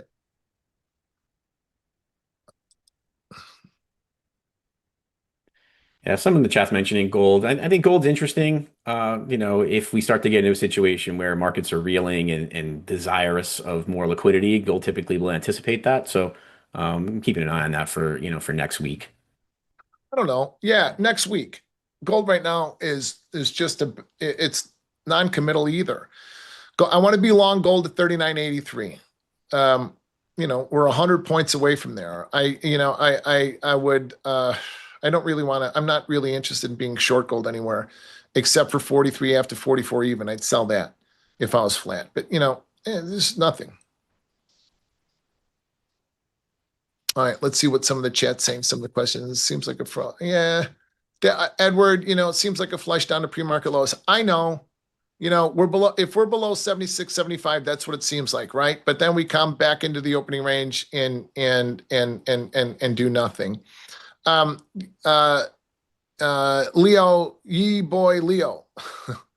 I don't normally trade NASDAQ anymore. I normally trade S&P only because because of that reason, I can manage my stops a lot quicker. I can manage my expenses better with the S&P than I can the NASDAQ. If I sell 74s in the NASDAQ, I can end up buying 90s, and I'm gonna have to consider that a small expense. Like, oh, okay, now that's a whole nother thing too. In this market, I'm out for a tick or two ticks normally, right? I mean, but in this market with higher vol, those 1 or 2 tick expenses become 1 or 2 or 3 points. The ATR right now, the ETR, did I say ETR? The ATR right now is 113 points in the SPO, right? So when that increases, when the ATR increases, my expense ratio is gonna increase, because I'm going to make more money when the market starts moving. Again, so normally if I sell in the S&P, if I sell 76, 75s, and it goes bid, I'm going to pop myself out of that position for a tick or 2 ticks. In this stuff, it's going to be a couple of points. I've got to be okay in expanding my my expense ratio in a market that has a wider ATR. But I also have to do like I did today and be very quick in not trading it. You see what I mean? Does that make sense or no? I think it makes sense to me. I don't know if it makes sense to you guys. Points only. What about spread trading today? Well, I mean, we're not doing anything. If the market was doing something, I would show you. But the market is absolutely not doing anything. Decent little VIX slam there. Probably see a lot of that throughout the day.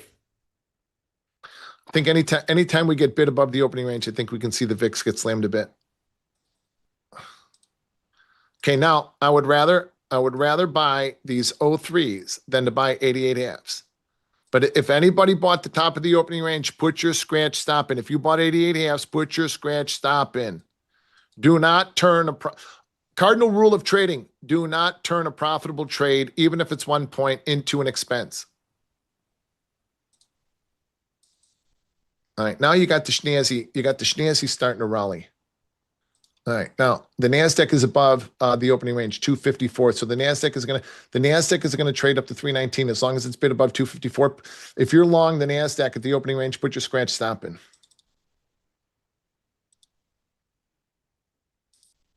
Cardinal rule: do not. See, we're back to the OR. Cardinal rule: don't turn a profitable trade into an expense. I don't know that you can.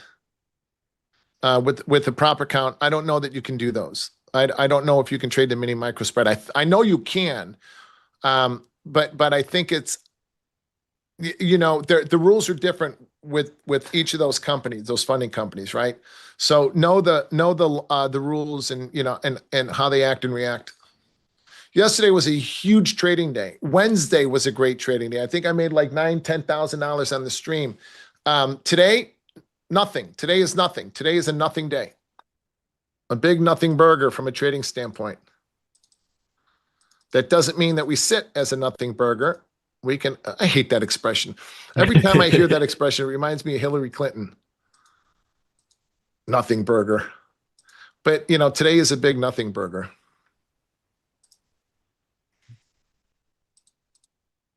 I told my daughter, my oldest daughter is 28 years old, and I was talking to her the other day. We're very close.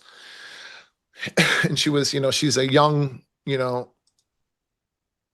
young liberal, hip city girl. And she's very smart. And she was, you know, she's asking me about, you know, we're just talking about life and, you know, and how you overcome things and shit. And, you know, I reminded her, I said, you know, Hillary Clinton is not my favorite person in the world, but she had a great line. Somebody had asked Hillary what it felt like to be married to the president. She said, look, if I married the gas station attendant, that motherfucker would be president. I thought that was a great line.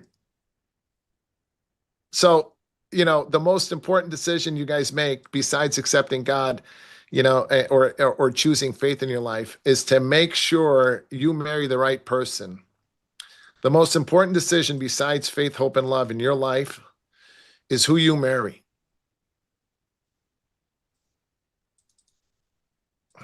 Yep, agreed. I've been with my wife for almost 25 years too, so. Yeah, I know. Isn't that crazy? Yeah. You know, and when you're married to the right person, you can withstand all kinds of trials and tribulations and, you know, hold each other's hands through each other's weaknesses and, you know, foibles and shit. You know, I've got some experience in this. I was married before and I was, you know, it was a miserable relationship and, you know, and I was, we got divorced after 6 years, but, you know, being married to the right woman in the last 20 years gave me the strength and the ability and the love and the space necessary to rebuild. I love my wife more than I can ever express. If I told her I love her 1,000 times a day, it still wouldn't be enough.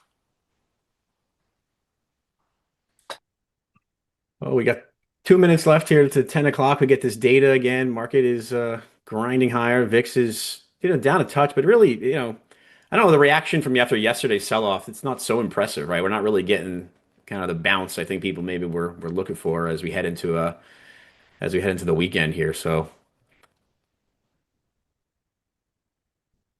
but When the markets don't do anything and I'm on the stream on Fridays, I always feel bad. Like I don't get to teach you guys anything, and it makes me feel bad. I feel bad that I don't have any control over what the market is doing, but I feel bad that I'm not involved in this. I feel bad that I've got expenses. I feel bad that maybe I led you into expenses, but that's what the market gave us. Some days the market is going to give us expenses, and you've got to shut it down, keep your expenses, be okay with it, and accept it. Because sometimes the days are going to be like yesterday. Sometimes the days will be like Monday. This whole week has been a great trading week. Capital Preservation Friday means to slow down. If you take expenses, forget about it, move on. Do not try to make your money back. Make trades based upon your process, not based upon your P&L. Always. Rosary Monday, okay? Monday morning at 7:30, we're going to do the rosary on X. I'll put the link out on Sunday night.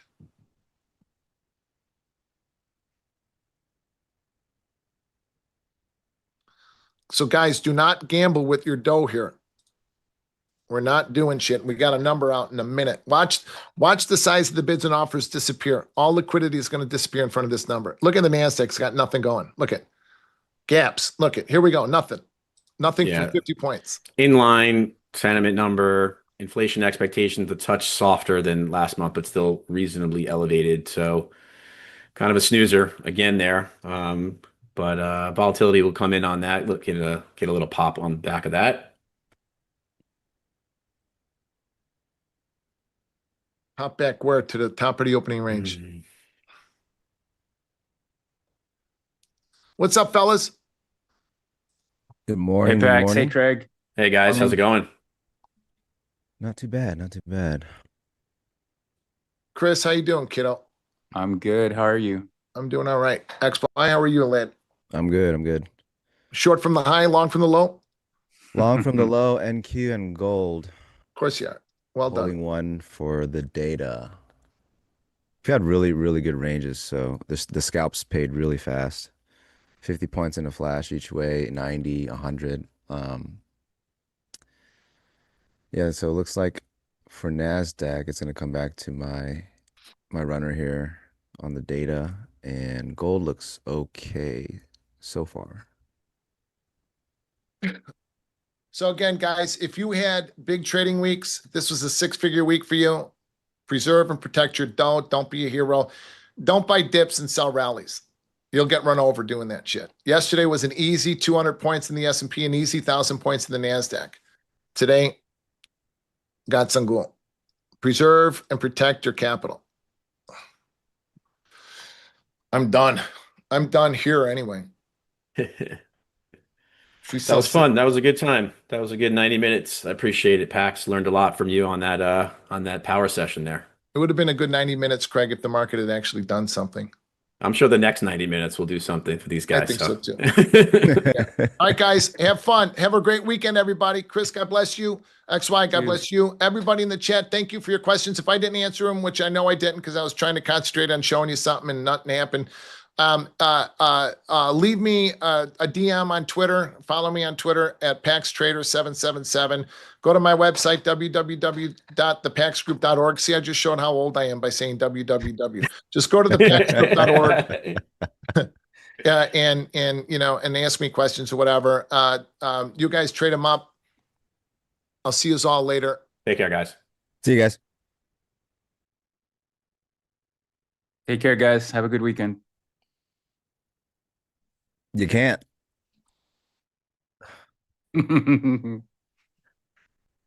They locked you in here with us.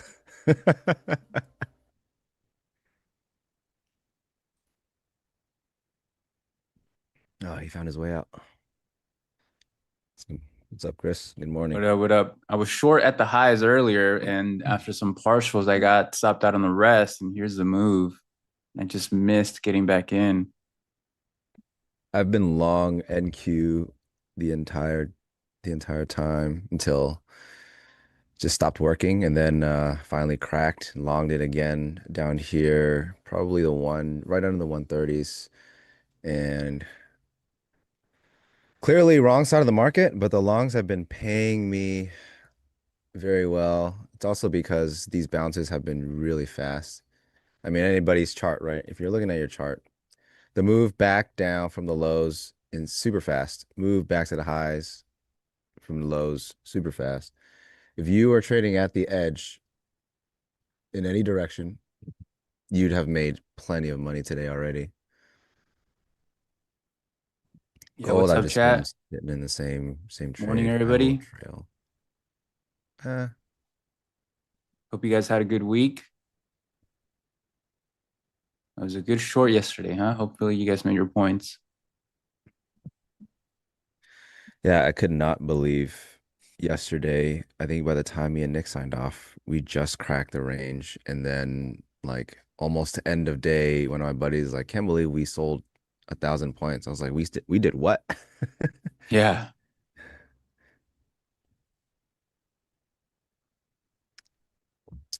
NQ's been really good to me today, though. I cannot complain. We're seeing a lot of a choppy morning. Let me share my plan here. All right, guys. So yesterday we had a pretty big breakdown, and we are in the 4-hour lower low, lower high. You can see that here. We put in that low overnight. We bounced up into the declining 9 MA, or what looks like we haven't reached it, but maybe we've seen the high, and we rejected back down. It's a little bit choppy, but for both ES and NQ have the same structure here, where we are in a 4-hour 9 MA consolidation after a big drop. So typically I'm looking to align with that in short, and I was short earlier pre-market. Then and after taking partials, the open volatility took me out on the rest. But here's the hourly. We're seeing that choppy structure here because on the hourly, we have a failed breakdown reversal. We had an overnight wedge contraction. We broke lower. We created a failed breakdown, reversed back up, and then rejected again. So we're sort of ping-ponging back and forth here. Scenario one has, if we can reclaim 24,200-ish and hold it, like actually hold it this time, then we can push up into 340s, 350s. And then if strong, see 500. 500 is the back test of that, was it this week? Of this week's sort of support before the bounce. So that's strong resistance if we get up there.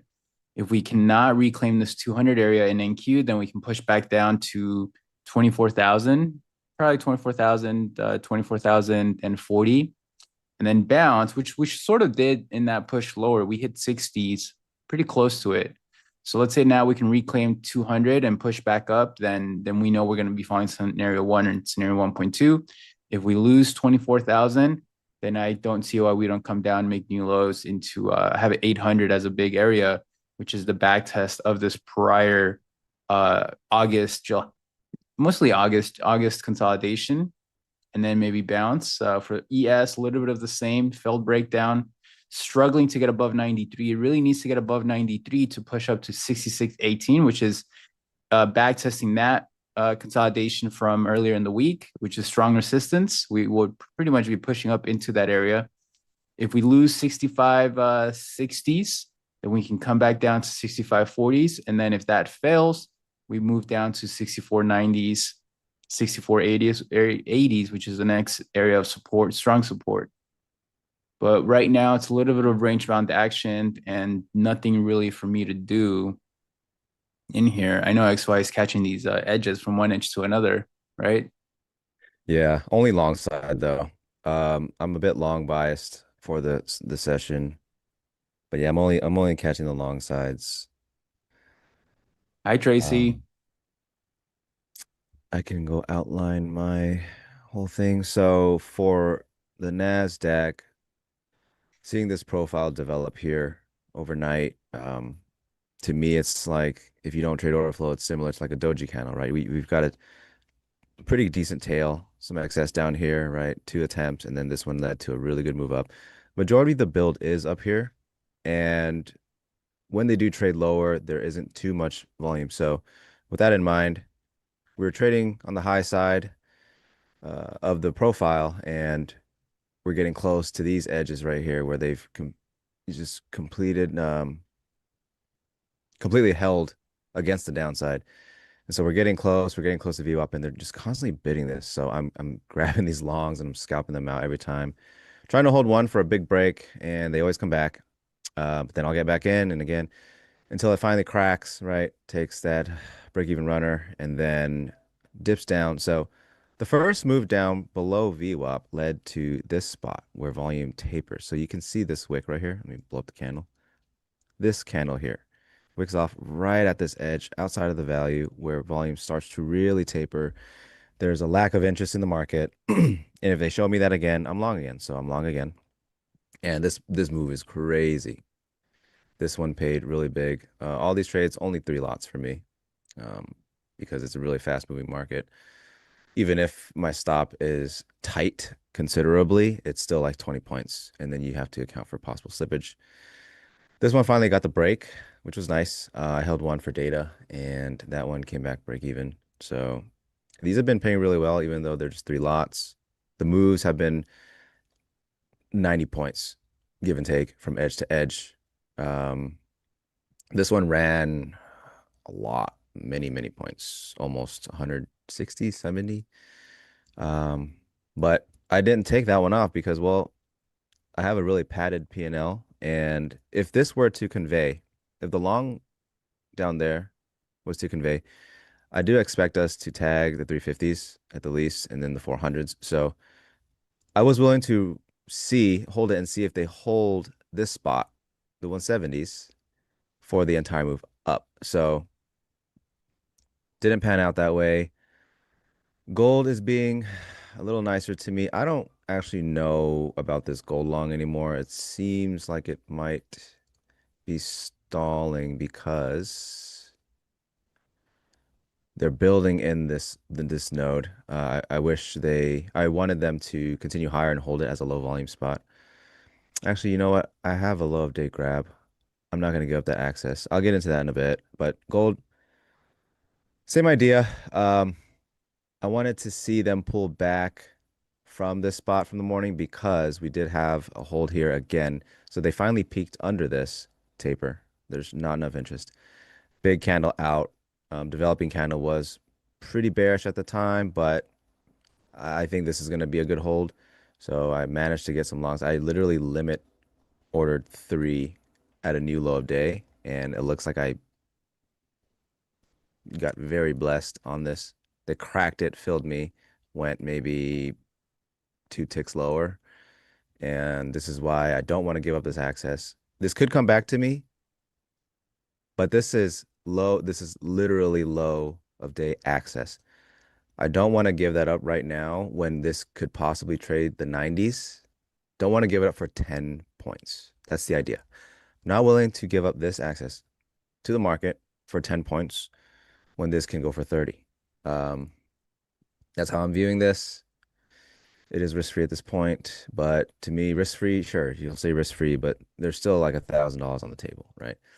But I'm willing to let that play for the potential. But NQ, still, I'm minding this right here. I do still lean bullish. Not too interested in shorts. If it continues to crack, we'll revisit the idea. But until then, I'm sticking to the long side NQ. Either I'm getting long or I'm doing nothing at all until we crack and build into this low volume spot. But we haven't yet. The plan has worked well for NQ so far, although ultimately it did trade lower and is trading lower. But while it was good, it was very good. I can't complain. I think this is definitely one of my better days P&L-wise for the month. So let's hope it goes well for the next 2 hours. Anyways, that's my TED Talk. Thanks for coming, guys.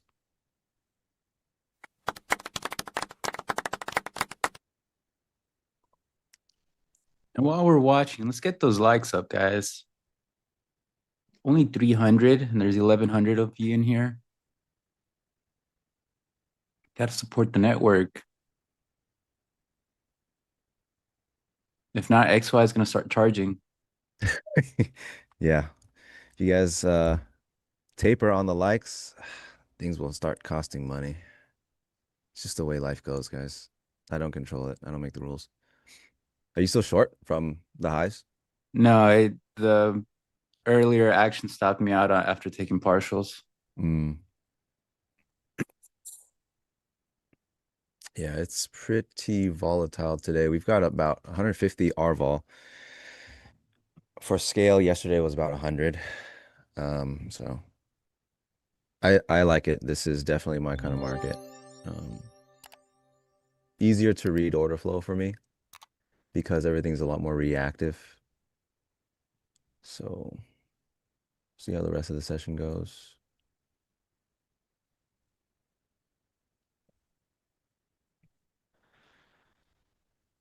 So far, we failed to reclaim 93 in ES, so that's a short-term bearish structure. NQ failed to reclaim 260s, which both of those, if you look at yesterday's price action, that 93 area was yesterday's midday towards the end day support. It lost it in the last 30 minutes, and all we did was back tested that, which was now resistance for ES. For NQ, that's the same thing as 260s. 260s, 270s, that was support into the end of the day, and then we broke lower. So this move up higher that we saw from the overnight session into pre-market, which is a bounce to backtest that resistance. So that was my original short. Back here, let me go to the 5-minute. It was pretty much this area here, which was a backtest of this consolidation.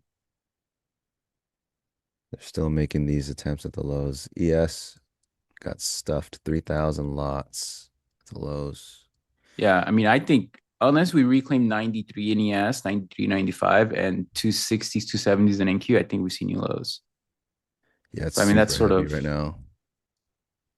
It's heavy and the bounces are getting more shallow. Anyways, good morning, chat. Didn't I call 240s a couple of days ago? I did. In the shorts that we were looking for on Tuesday, I was looking for a move down here into 240s. You're right, we got there. And much weaker, right? We're now into below, we did sub 24K. Just tells you, I mean, yesterday was an expectation breaker. That term's mostly used on the swing trading side, but it's when you sort of have this expectation of a huge earnings event like Nvidia, maybe supporting the market and saying, okay, maybe this can now lead to a holiday type of bullish structure. And then yesterday we sold off pretty hard. So again, an expectation breaker. And those usually happen when there's a big structural damage. And so that's part of why I think we still can see lower before we have a sustainable bounce. Yeah, the sell tape has not really stopped. Longs are much better when sell tape starts to go away, but we'll see. In my view, there's plenty of time and plenty of meat I on the mean, bone for yeah, I don't longs. see how we can't make new lows. Trying to break it down. We'll only invalidate that if we reclaim 260s in NQ. But I mean, it's just chopped right now. Can't, unless short from the highs, can't really do much here in case we bounce.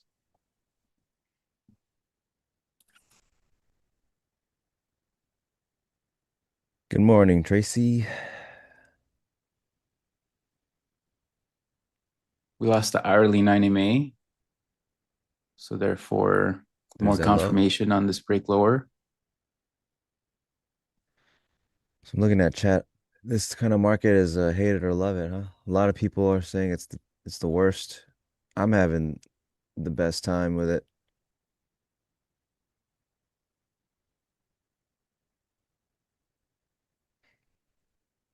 Yeah, so it's pretty much the move I was trying to be in. This morning action was just not letting me stay in. If you look We're at coming any into, candles, the wicks are all like the upside too. yeah, very wicky. There's some support here around 24,040s. If we lose this, and I see I think we can make new lows, and I'll be looking too short. If we lose this, yeah, we'll trade the 380s for sure almost. That's gonna be the new low of the swing on a higher time frame. This is where they had trouble building volume And if they start to actually find success in maintaining trade down here, that will be the signal that the market's ready. The market's looking to go even lower. 15-minute, very bearish on these candles since the open.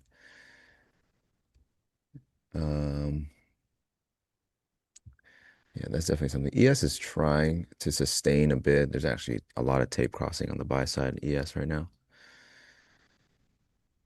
On the daily, wouldn't I say 24,040 is crucial? No. To me, support is around 800, 23,800. That would be a back test of the July to August to September consolidation. Like that, bouncing from this short-term support at 40s.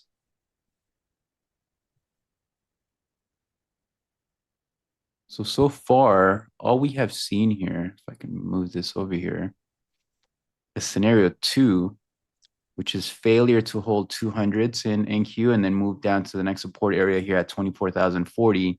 And we're currently bouncing.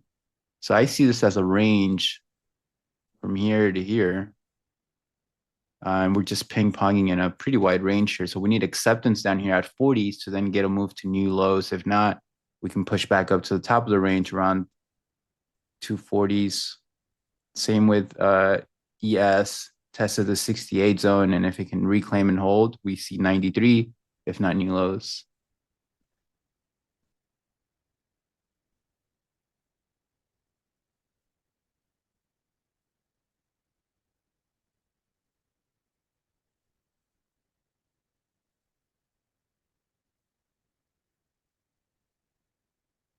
Did you guys ever test NinjaTrading Autobot? If yes, what's your thoughts on building a logic and small capital to run on bot?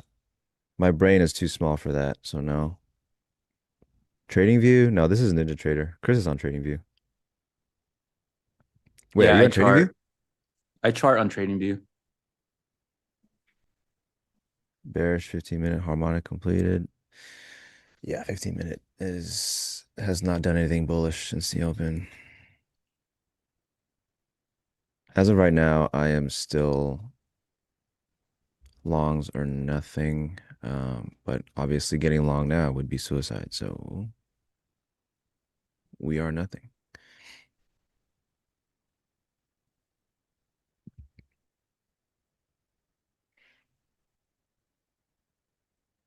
Open a long position here.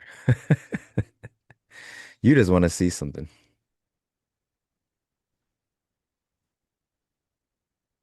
On NQ. Yeah, no thanks.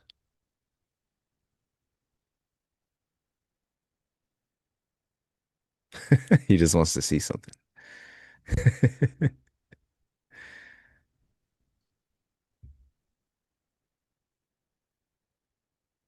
So it looks like they'll give back.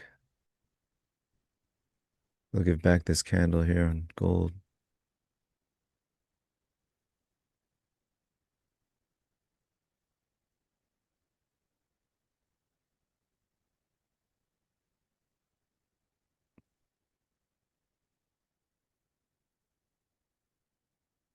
Yeah, this is good. I mean, other than the morning action, this is good price action because it's literally trend following 101.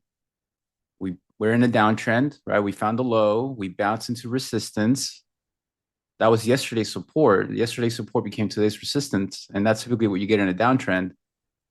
It was choppy in the morning, but you know, we're following that low, lower high, and then low structure. So it's just about finding ways for you to manage risk for me in alignment with that trend structure, right?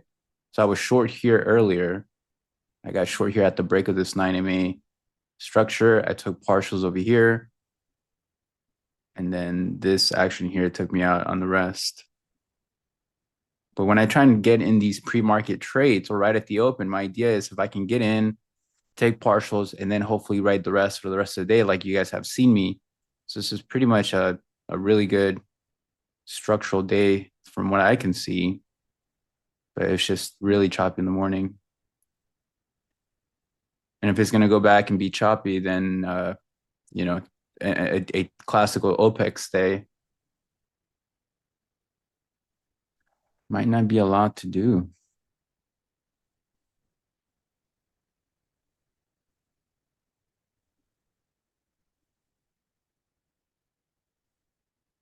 You know, that guy who said opening a long position here is making their points.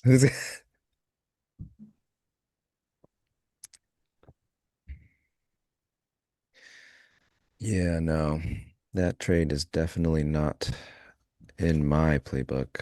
I really don't know. There's literally nothing that could have convinced me to get long down there. I'm just watching, so I drew a line, very simple. This is where taper is on the downside. I'm getting longs if they still show that it will stay a taper and we sustain build above the line, which we're doing now. That's going to be my first gauge.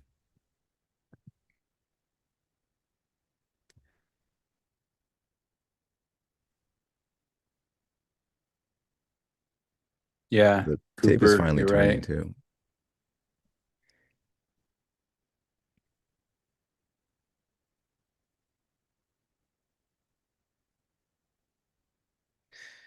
Well, E-mini scalper, don't feel bad about it. I mean, there's a lot of people who are going to say they're going to call out trades, and you never know. Before that, I mean, if anyone's been trying to long the down move, they might have been crushed already. Who knows? I wouldn't really. Anyone in the chat, don't compare your trading to his 1 million point long right now.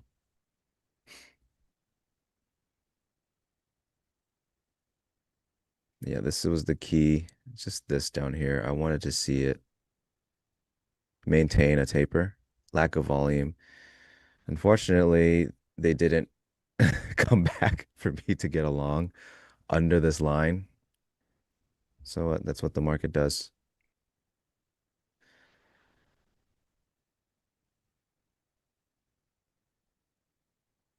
Skilled, I never go past 10. Yeah. It's just stays at 10.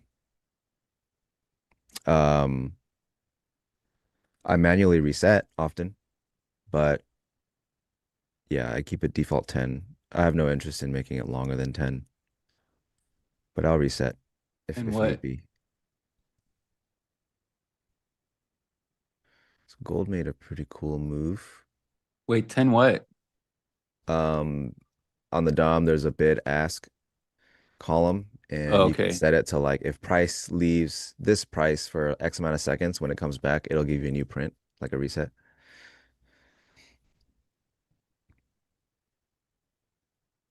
All right, so we're just What? ping-ponging here. NQ back up to that 200 zone here. So it's just from one range here to now another range. Same with ES back to 93. It really needs to hold 93, form some acceptance up there in order to really have a sustainable move higher. If not, it's either chop. And then again, you have to think of it in sort of a range bound action. You're going to need acceptance either above or below it in order to confirm which way it'll go. And I'm until finding that some longs in happens, Q here. you're just going to be range bound between support and resistance. Same for NQ.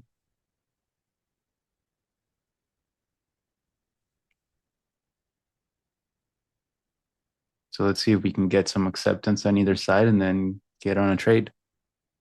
I'm getting out those NQ longs. I will still try long in this range here. Just watching this tape.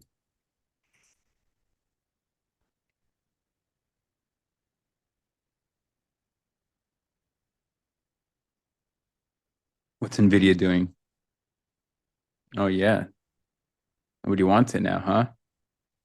You wanted it a month ago at the same price. I mean, I wanted it. I was buying. I was buying 180, 182 for the breakout into 200. And then it failed. I had to close my runners, my partials. Everybody losing all the money they made yesterday. Very unfortunate.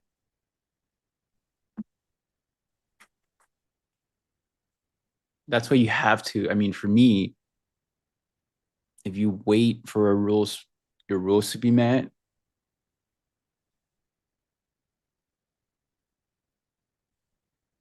you lost 2 accounts yesterday buying potential pullbacks. Wasn't yesterday the super? It was Oh yeah, they made that high. They made that high. There are so many longs stuck at the highs yesterday. It was unbelievable. I think that was the last thing that we noted before Nick and I hopped off in the morning was if we do make a new low at that time, it's gonna say a lot of things because finally they made the new high and they all got stuck.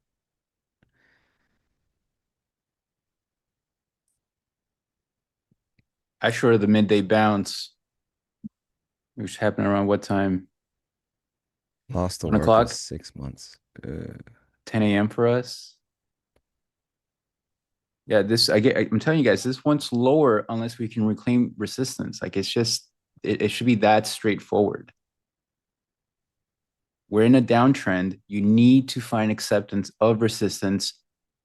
So on a lower time frame, you have a change of character. You don't have that. Price is 50-minute telling you candle was it wants to crazy. go lower. Crazy close on that 15-minute candle just now. Good morning, Nick. Yo. Daddy's home.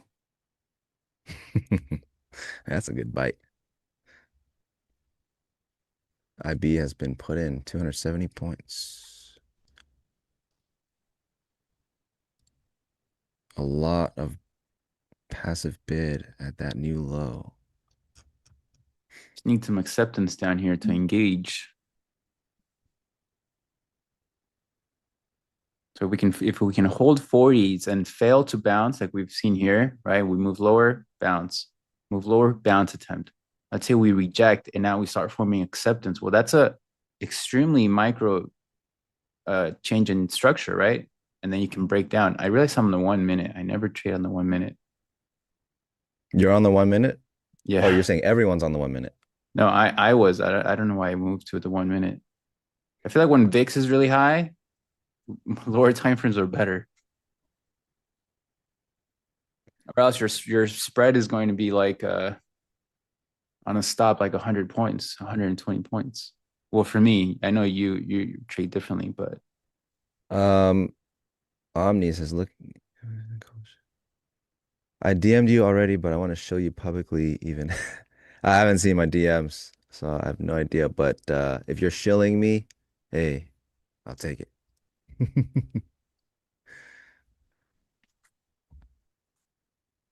Looking at volume distributions within candles. Oh yeah, that's definitely what I do.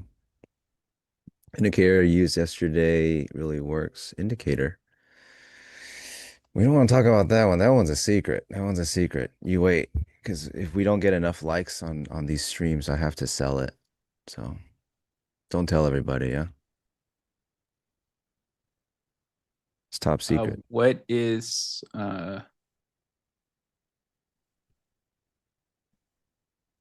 what's the question? That's not a question. Well, how would acceptance look like? Acceptance is, let me go to the 1 minute again to show this. Is a change of character.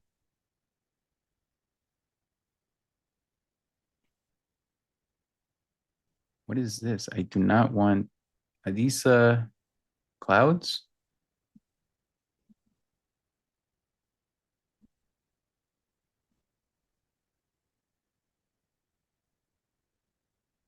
Let me look at this.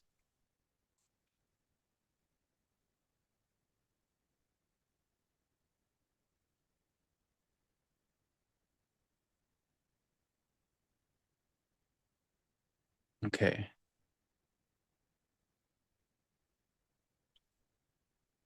So acceptance is when you're in a range like this and you're sort of ping-ponging back and forth, right? You move up, rejection, you move down, reversal, move up, rejection, move down, reversal. If at one point this finds a lower high and then starts rejecting down here and holds against support, then that's telling you that sellers are moving lower from here to here.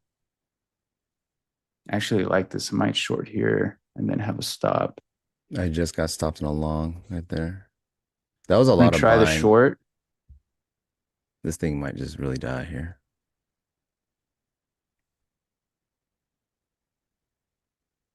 See if we can break lower. There was a micro level of acceptance. But again, this is, it's choppy, so it may not work out here. Let's see if we can break down to new lows.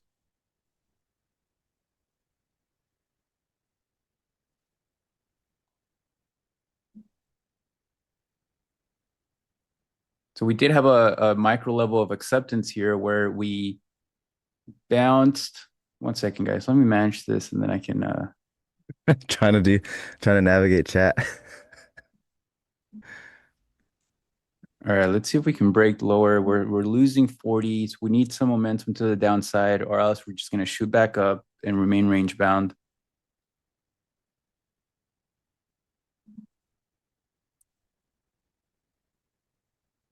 So the idea behind my short is that we did have a little bit of a change in character here.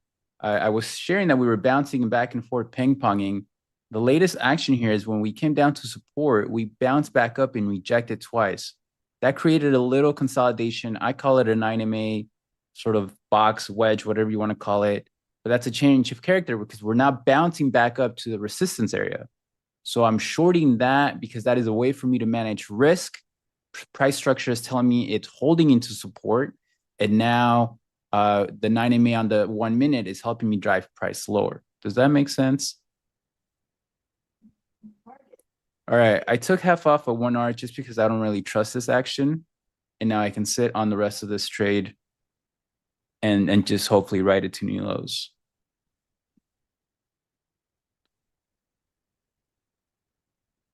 Overnight low would be nice here.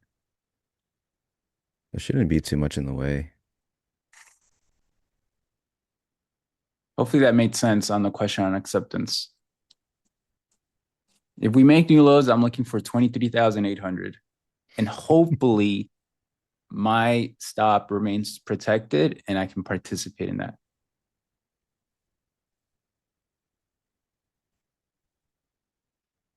But I did manage my risk a little bit more conservatively in that I took half off at 1R because again, I don't trust this action. But we're breaking.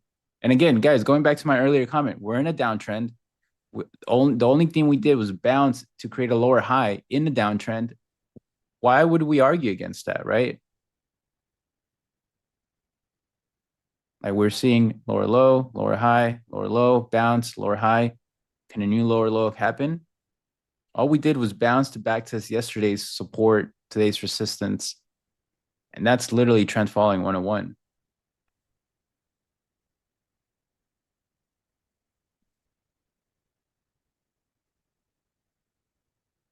And I use price structure to help me understand the micro or the internal sort of potential path, which was acceptance, right? Because we were in a range from here to here. And as a trend follower, I want to wait for acceptance to help me then manage risk on a long or short idea. And that was micro acceptance. But in a high VIX environment, that's all you really need sometimes. And I will shut up now and see what we get. Overnight low. Hoping to see that sooner than later. Yeah, let's go for that and then lower. Hey, later video Starcade. Good job. It sounds like you're green. Thanks for hopping on, man. Yeah, thanks for the likes, Hit the guys. likes We're on the at way out. 4. Don't forget. We're at 474 now. Guys, I think we can get to let's shoot for 700. 700. It's the last stream. It's the last Friday stream of November, because next week it's Thanksgiving and Black Friday.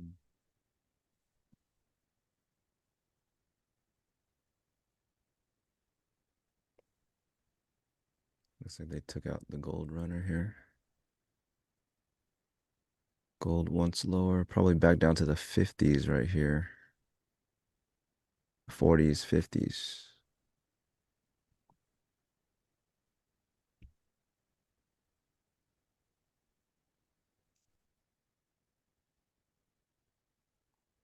Flap a dirt. Sounds like you're green. Have a good weekend, man. Someone says longing, tight stop, super dicey. There's not much to hold the market right here in this range. So I would definitely not try it.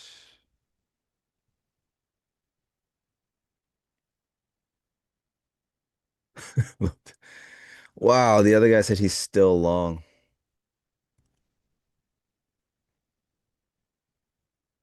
You guys are crazy.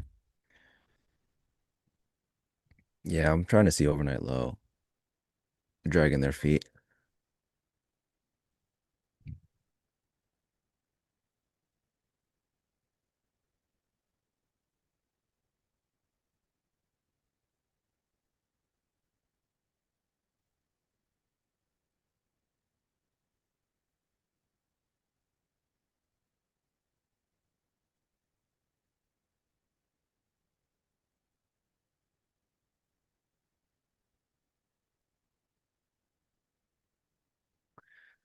Oh, pay dirt. That's what it is. Thanks for the clarification. Have a good weekend, man. It's Friday. Don't mess anything up.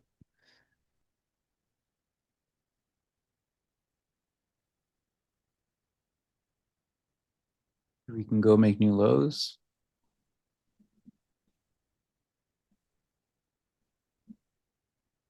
It's got to make new lows, man. Like we're so close to overnight low. If it doesn't, it'd be a sad story.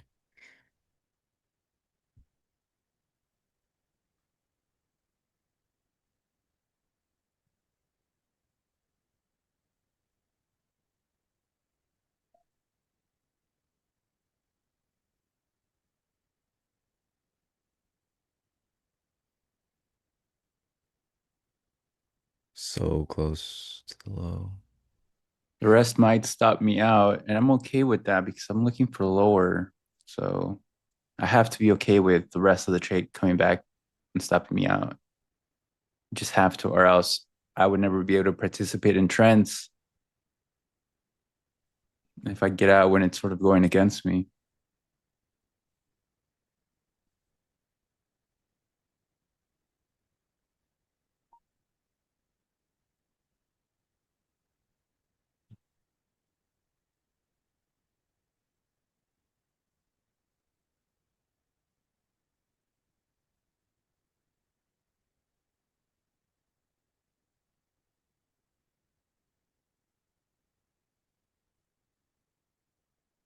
Yes, caught a lot of volume here. What is this? 45, Nvidia's down 44. 4%. Yeah, I don't want to be long here. Nvidia's down what? Nvidia's down 4%. 4%? Oh, man. For now. Probably like 600 billion.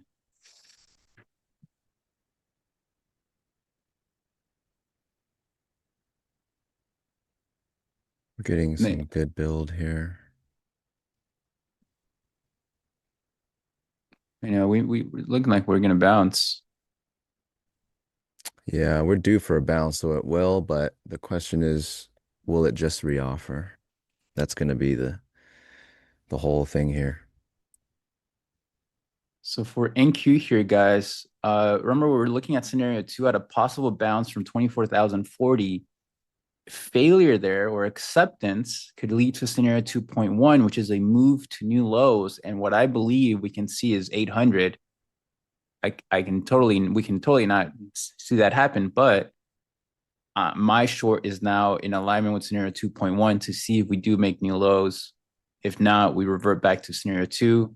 Same for ES. ES is at a support area, the 65.43. So can we continue to hold and bounce? If not, we do make a new low.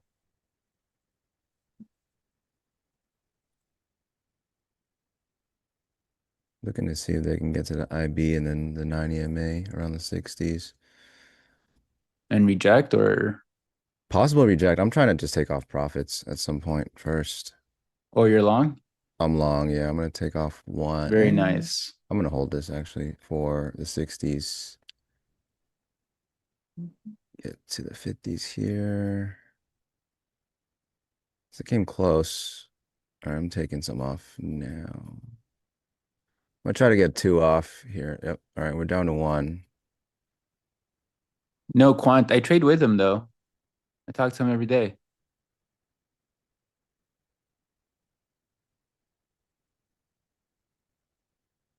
Urson says still holding your long. Look, at this point, my good sir, we're gonna assume you're holding it until the market closes because you've just held it through like 200 points in drawdown, I think. So I'm assuming you're a swing trader and you said you wanted 1,000 points on it. You'll be in it all day.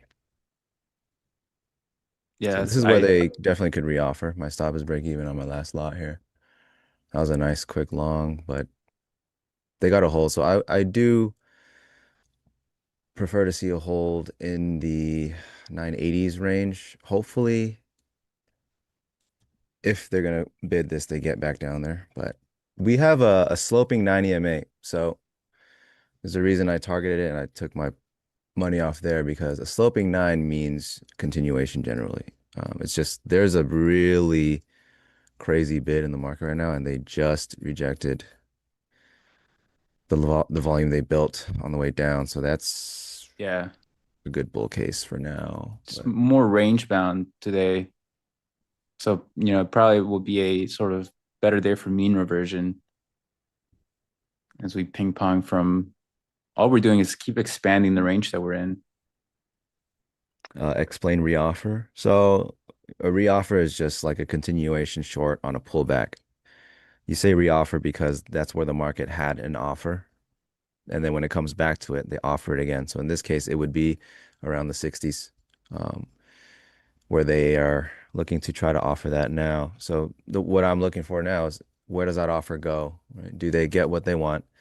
Or do we hold right under the 400s? And I say 400s, it's not because of the number, but there's volume right under it that tried to break the market. They are being traded against right now. So if the market cannot go back to that volume and continue, things are likely going to shift from there. I'm going to get back in long, just one lot here. I want to get more size in the 30s. Don't know if they'll give me that. Very good long. So I'm going to try this one right here. I'll probably take a stop on the rest of the trade here, and it'll be a scratch trade for me.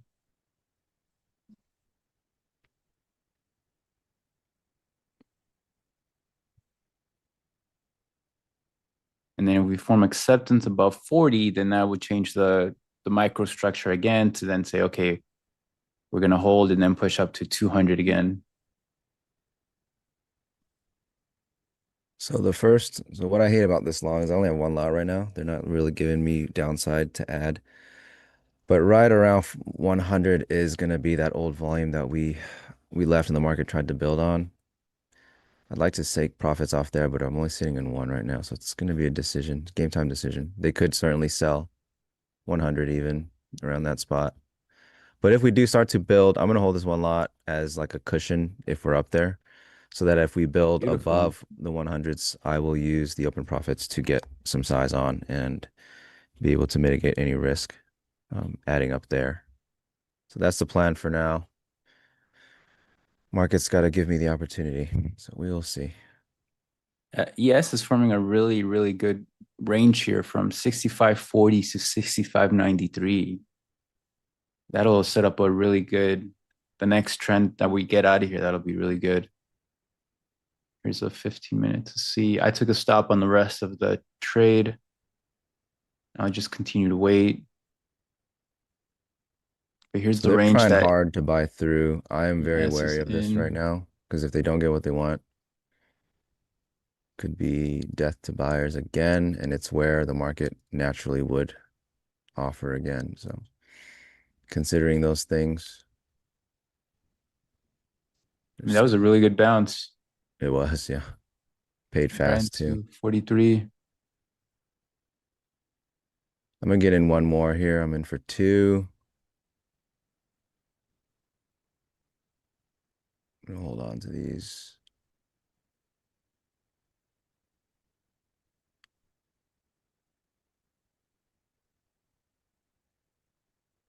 I'm willing to get to three if they don't get too far down or scratch out. Just waiting to see this tape. There's a bid that's really, really jumpy here. As soon as it disappears, I'm going to get out. But they look okay for now. Really key hold there in the 60s and Q.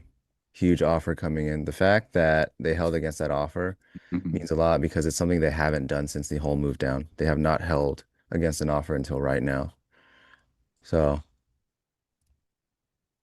it's a potential shift in order flow there where the market's finally finding that in this range there is more demand than supply. But as always, they've got work to do on the buy side. So I'm not putting on more size just yet. I need to see more proof.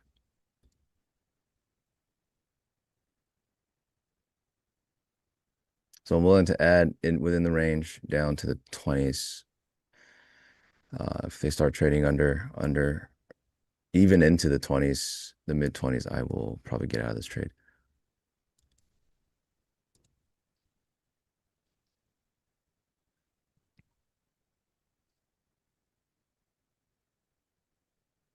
A lot of selling here. So let's see if they can hold this one. If they can hold this one, it's potential rocket ship. Huge buying 80s. Huge. Price is too high on this for me to want to add for my own risk management. Still, although I'd like more, it's really up to the market what I get. It's not up to me. So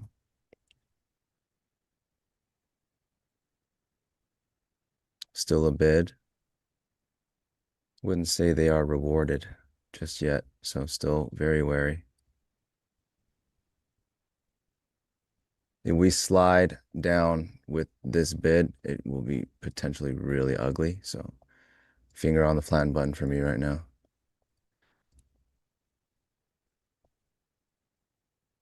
Steven, at least say something else if you're gonna come here and promote it.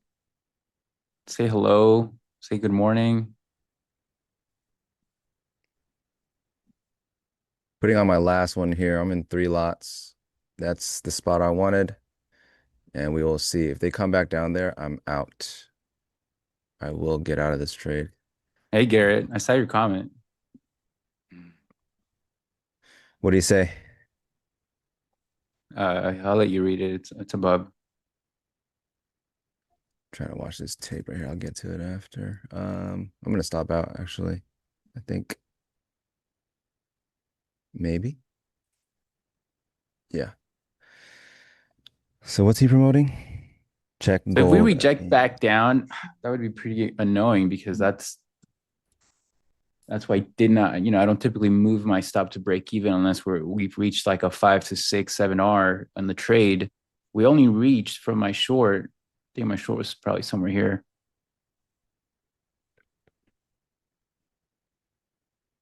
We only reached 2R. So there's no reason for me to move my stop to break even when I'm trying to capture trends. I need to let price figure itself out like Mary did in college. So until then, I have to, right? I can't move my stop. Like it's just, my trade is not invalidated yet. But look at this. If we go back down, it happens. I can get taken out on the rest of the trade. But again, it's a lot of range bound sort of structure today. So on days like these, I'm okay with only making 1R or being flat since I'm looking to capture trends. I can't really adjust my strategy to for a day where we're consolidating, or else I won't be able to capture days like yesterday. I just tried to trust this bid again. They let me down. Gold is VWAP bounce, man. That's super nice. Right here, missed it. Messing with NQ. So toxic, huh? Hey, Double Top. Yeah, thanks for joining us. Streamers, traders are on here 6 days a week, talking markets, trading them. It's probably the best network on YouTube, if I can say so myself.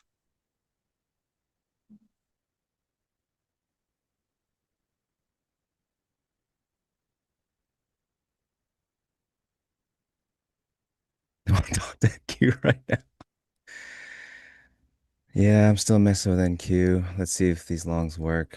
Man, I scratched out of a really good one just now, but we're back in. I'm tempted to long gold, but I want to save my leverage for NQ right now. Gold might move a little slower. I think there's more opportunity in NQ, so I don't want to risk too much money doing both. But NQ is looking okay. Just need them to trade above the 100 and build on that.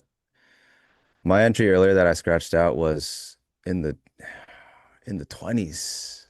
20s. I'm here at 55 now, so not too happy about that.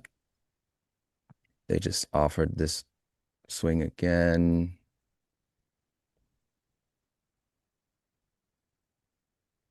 Nothing for me here. I have to wait for another setup.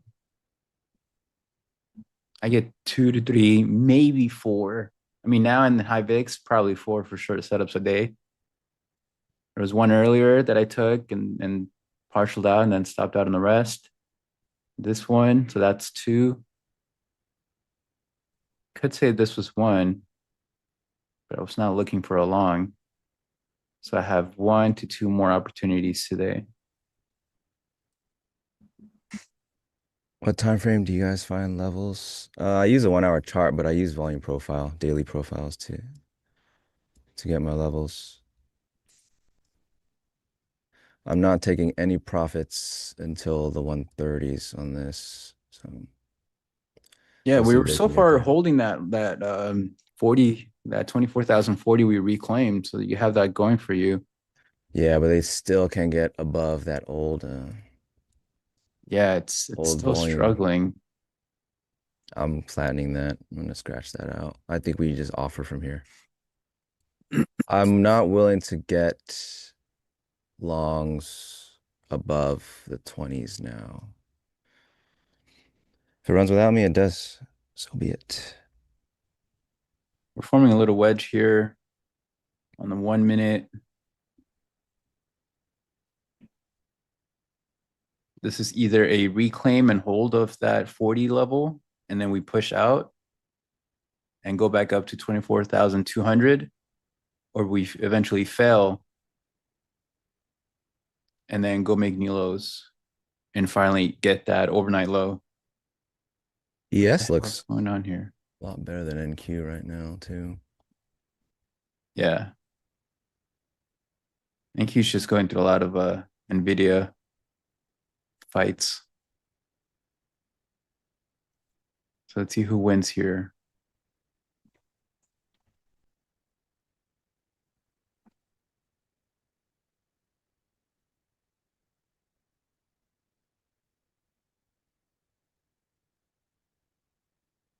I hear that, Jake.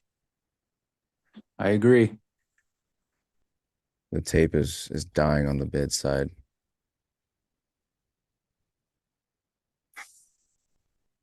We can't hold 40, we're gonna go back down. If we can't hold 68 in ES, we go back down. I'm gonna try some shorts 45s. If it doesn't work, I'm flattening break even. I'm gonna try to get them in the 90s. There is a fading bid and it's really ugly. I like the short too. I am going to wait to see if we can bounce and create a lower high. I have too much going on here. Let me see. Yeah, I'm risk-free on this short right now. So they bought a lot. They bought a lot, tried to buy through, and that tape just went away. So to me, if that's not going to pull price through and they decide to shut it off, they're going to have to find new buyers, and they are not up here. I'm gonna try the So short as well. I've stopped here, but I might do a manual sort of I'm break even on that now. I'm going to close try to here if get we don't higher. break lower. Let's see if we can create a lower high here, or low, lower high, and then break lower. I'm gonna move my stop above that lower high. So I just have like 0.5 R risk, half of my normal amount. And then see if we can now move lower to make that new low.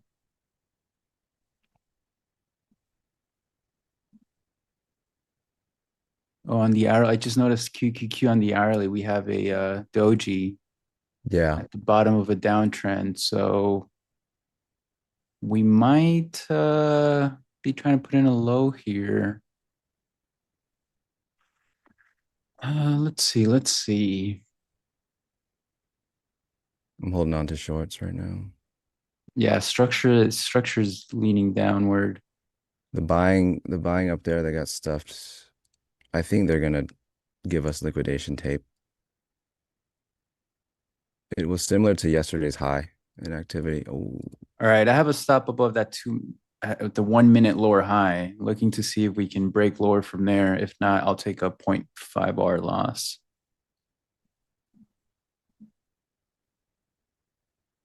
Out of this little micro 2-minute wedge structure.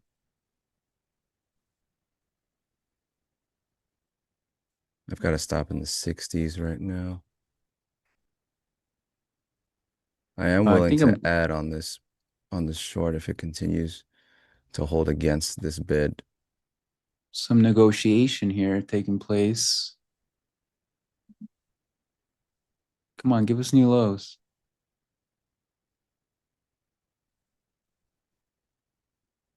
We Still, just we need a got little angry tape. push. We need packs to come in and sell it. Put some size on. What do they call him? What does he call him? There you go. Because look, on the 5 minute, we also bounce into the 20 EMA, which is the sort of trend filter I follow. We rejected, failed to hold 40s, but it's still range bound. So I'm okay with this.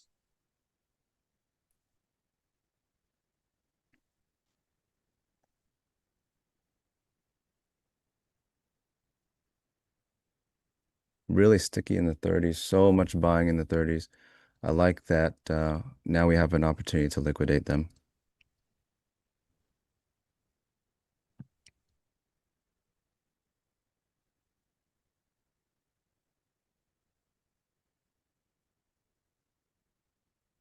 So I'm in 5 lots here. If it starts going against me, I will de-risk on the way towards the stop. I don't want to get out of the trade until the stop, so I will just de-risk instead. But for now, we're holding on to 5. Still holding, still holding, still holding. I'll try to get out 2 in the 30s. Yeah, that tape up there, man, they got really stuck.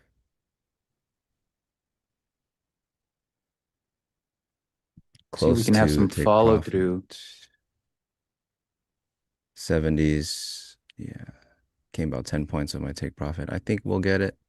Either way, I am in a good spot. Can't complain. They ran into some serious buying right there. I should have TP'd a little bit up top. But I have faith in this move still. The selling is, I don't know who said what to them. We're seeing continuation of this wedge breakdown here that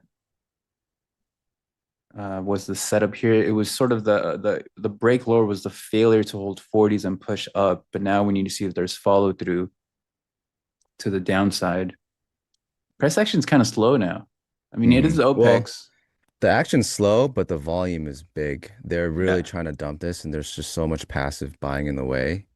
So what's happening on order flow is as price bounces up, they're buying it with both hands. It's just that they're not getting what they want. So when price goes against them, they start to liquidate lower. And that's kind of the play that I'm trying to get here. And you're seeing that? Yeah. So that's why this move down was a pretty good flush in that range where we're getting short. There's a lot of buying, So what insane you're amount of saying is that you're Leo and you can you're in the matrix. buying. No, Neo, not Leo. Why did I say Leo? It's Neo, right? That's his name. I heard Neo. Did you say Leo? I think I said Leo. Never mind. I said Neo. I heard Neo. Well, I'm trying to get some I profits said Neo, guys. on this. I need them to trade the 70s. I don't know if they will, but Tim, I think you're combining both approaches here. Acceptance with how I view it is price action, and then TPO or volume and delta, that's different. Maybe that's a XY thing. Listen, guys, you heard wrong. I said Neo. Okay. the cat in the matrix. So I took two off. I'm still holding three. I'd like to see them test the 40s, maybe the 30s. Let's go take out that overnight low. Yeah, I want overnight low ultimately. When we get to overnight low, if when we get to overnight low, I will go down to one lot. That'll be about a 100-point trade already. Over 100 points, 130. So I'm happy with 30. So I don't, anything else is extra. So I'm All happy right. with On this. this new trade, I'm going to take half off here into right around 4R. All right. Sorry, 2R. Sorry, 2R, not 4R. So I half off at 2R. Now let's see if we go make new lows. Guys, that it's been a while since XY and I have been in the same directional trade. Come on, it's a great way to close the week. Yeah, honestly, today has been, I think it's like my second best day of the month. So can't complain. We're down to two lots. I'm gonna try to go overnight low and then we'll go down to one.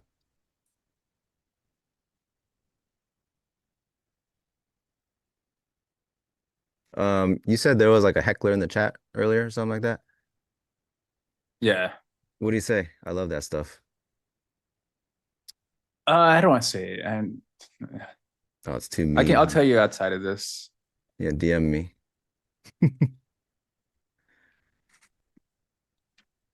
I mean, all a part of being a streamer is you gotta have thick skin. There's gonna be opinions everywhere, guys. So don't feel bad for us if someone comes in talking crazy. It does not affect our own book. May I meet you? Me. I've been telling that to everybody this week.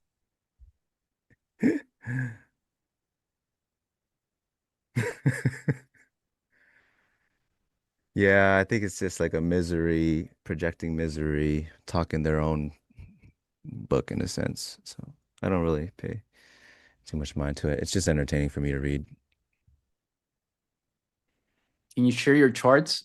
Are we not sharing our charts right now? I think you might want a template. Oh, a template. No new low, no new low. You should trade your own directions and then split the profits at the end of the day. Mm.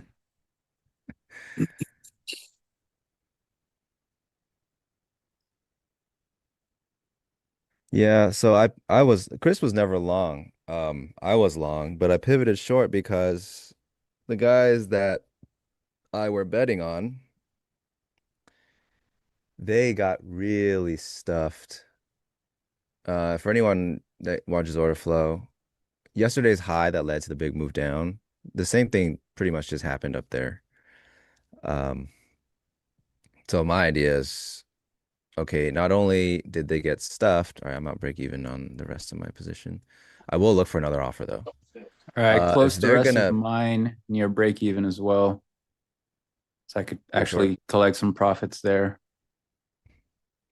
Yeah, I'm happy I actually took profits. Yeah, there was so much buying that if they get traded against, it could liquidate. And the only thing after that would be, okay, are they going to get traded against? And as they made their way back down after the second attempt, the buying actually started to shut off. So that was the scary part. They literally stopped buying as aggressively. So in my view, if you tried to buy aggressively and it didn't work, if you're not going to put in the same effort, it's really not going to work. And if it's not going to work and it goes lower, they will start to liquidate. And so that's the idea. I'm going to try to get a reoffer somewhere. We have Nvidia bouncing now. So if semis start to bounce, then the hourly QQQ, where we have a doji candle at the bottom of a downtrend, sort of makes sense that maybe for the next hour now we start bouncing back up. But it's still a weak tape. It is a weak tape. Yeah. I'm going to start to slowly leg into a reoffer here.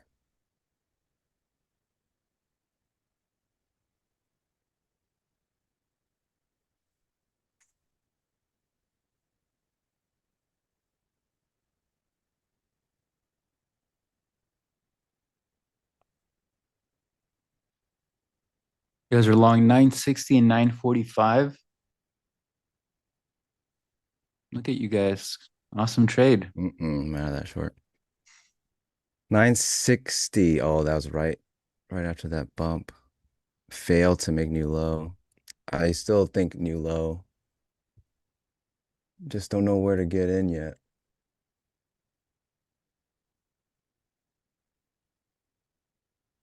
We find it hard to trade live.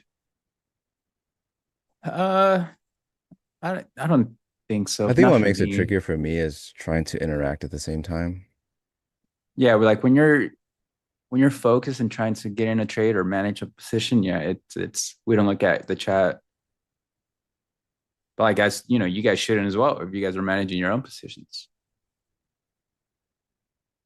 But I think it's easier when you've gone through so many more losses, right, for years, you sort of develop some knowledge and some wisdom, and so it's not as stressful because you yourself are confident in your losers that when somebody sees you take a loss here on the stream, it doesn't affect you because you've been through so many, you're going to go through so many more in the future.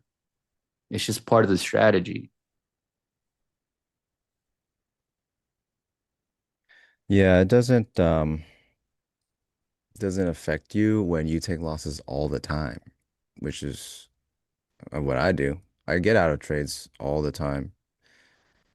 I'm a right or right out kind of trader. I have to be, or else my P&L will suffer greatly. So to me, it's just access points on the chart.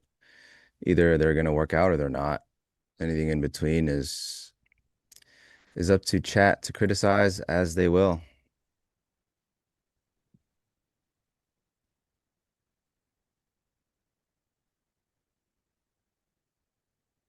15-minute bar is going to close in about 3 minutes, and if it closes as a doji up, it will be pretty intense. It looks like a mean reversion day. It's possible, We yeah. go lower, we bounce back up. Now we have some sort of higher low against the earlier low. And so if we're back to that 40 area. And remember earlier we were trying to hold, we created a wedge, we broke lower. So let's say now, what do? Do we reclaim it, actually hold this time? And then that can set up a long into 200. So from a trend perspective, trend following, that's what I want to look at. If not, this is going to be resistance again, and we're going to reject. And then now, a third attempt at lows is more vulnerable, and I would say higher probability of really now making new lows. I'm trying to get the short right now, and I keep having to just get right out. When they have a chance, they can't really do it. So As long as we are in the 60s to the 80s, I'm willing to try it, but not otherwise. Do I use stops? I absolutely use stops, but I don't really take the trade to the stop. I'll take the trade off prior to the stop. The stop is like a emergency, yeah. Right now, because I'm trading gold and NQ, the bracket keeps like resetting itself. But I am a right or right out trader. So they ran into somebody in the 80s right there. But they cannot sell back below IB. If it's reversion, IB is going to hold and trade through. ES looks a lot stronger than NQ right now. I don't think we've seen the lows though. So I will wait for that.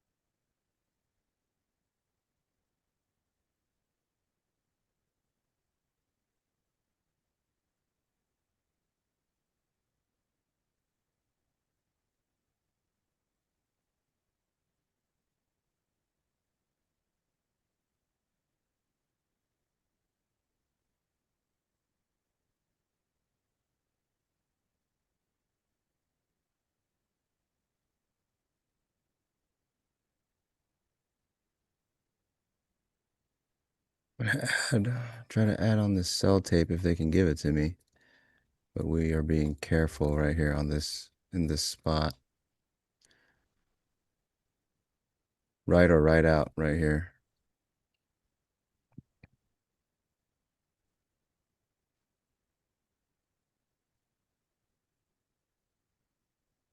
The hourly doji that we brought up earlier in QQQ is now green.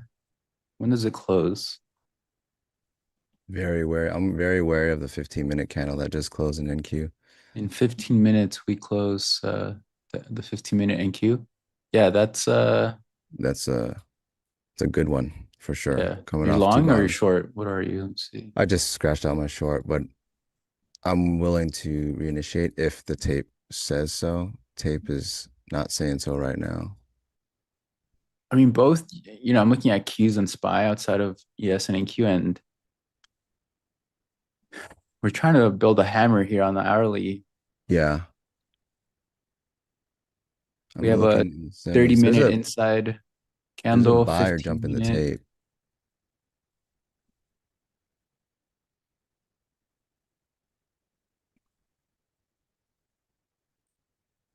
Yeah, I would say that above like last 15-minute candle high, so we can push out higher. I'm watching And the you guys 70s. see, Any yes, trade above 70s is not good here because in the 69 to the 58 range, a lot of inventory is being put in. If you want shorts, you want it under there. If you want longs, you want it above there. But that's the spot, the 60, 68 half to the 58. So if they press this up, yeah, they've got a lot of sellers to work against. As of right now, I've already given back like half of the day's P&L, so I need to be extra careful. Yeah, it's just me scratching my trade over and over. Jesus Balbus, Jesus Balbus. Jesus.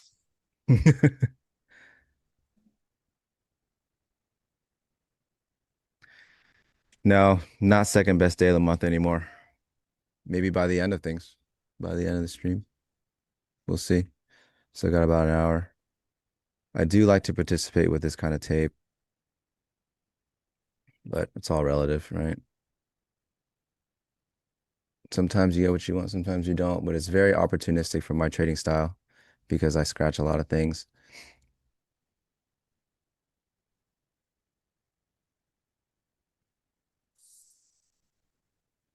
So on the short, I am not willing to take any profits prior to the 940s here. So that's about 100 points down, which is why I say this tape is opportunistic because as I get out of a lot of trades quickly, if it works in these ranges, it can pay a lot. The whole reason I am even open to shorts up here is because I don't think it's the low. So I have to follow that, right? Otherwise, I'm stealing from my future self if I take profit just because I'm up like 3,000 right now.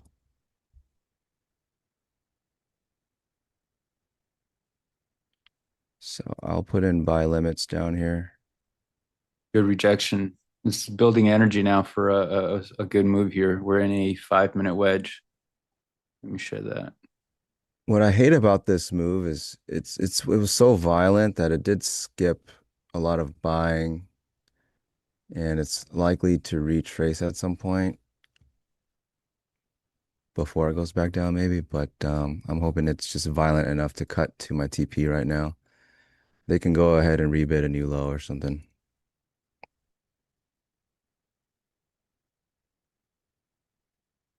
Missed a 70 short. Oh, yeah, 70s was good, but 70s was where it got dicey for me, Nick, because there's so much buying right below, selling right below it that I'm always wary that they're gonna get like ran through and just squeeze out. So there's buying again in this range. I will not be buying it, which means I will not be covering any short here. This range is getting smaller and smaller here from where we started an hour ago. We're contracting for a move here, and this is what can generate a good trend down to new lows. Let's see if we can look for a trade here, sort of ping-ponging here. So remember my earlier comments, guys. We have a bounce, rejection, bounce, rejection. Where will the change in character be where you now then say, hey, here's a higher low, some acceptance, and then boom? Or we move lower, some rejection at the lows, and then break lower, right? So that's what I'll be watching for again to then allow me to manage risk on a trade. Yeah, there's my triangle. There's that rebid I was afraid of. So when the market moves with such imbalances like that, it's not unlikely that they come back. This is a higher low, by the way, and that will definitely keep me afraid of being short.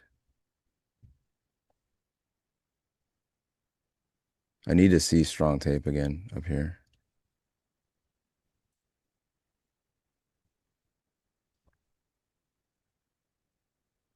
Looking at flow. Strong tape other way. For a directional trade, Jesus, I do wait for a break. For a mean reversion, I trade something else. But I sometimes in a tape like this, I would want some acceptance, like what I've shared most of the morning.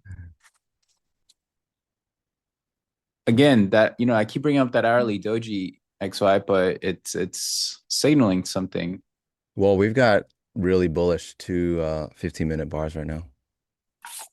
Yeah, that's I would say that's the internal structure of this hourly bullish doji that we're printing in Qs and SPY. We have a inside candle on the 30-minute. On the 15-minute, we're attempting a 9 EMA reversal, which is a reversal of that 9 EMA, and then this is a breakout of that wedge. So we're now target on this is 200. I'll be looking to see if we can create a higher low and hold, and then look for a move up there. November CPI report to be released December. Tracy, earlier you said there's no, they're not doing an October one, right?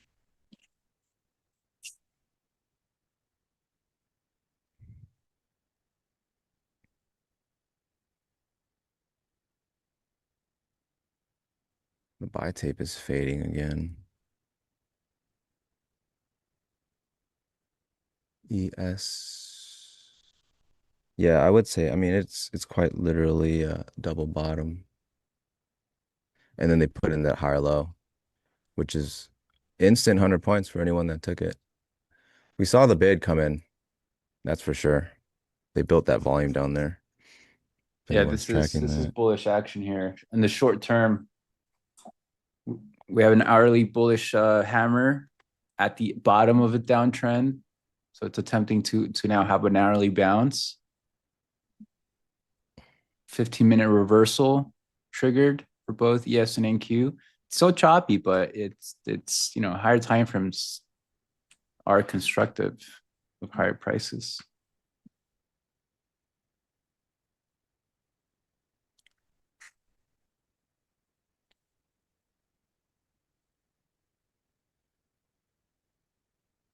Order flow is getting really bearish here.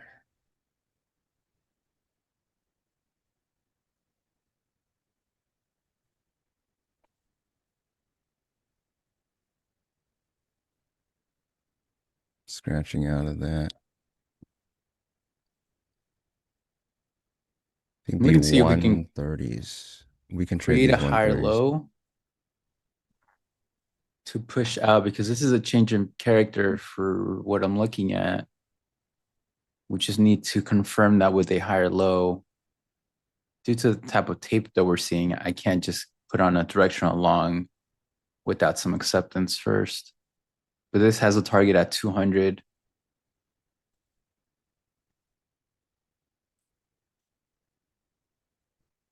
Look at this candle right now.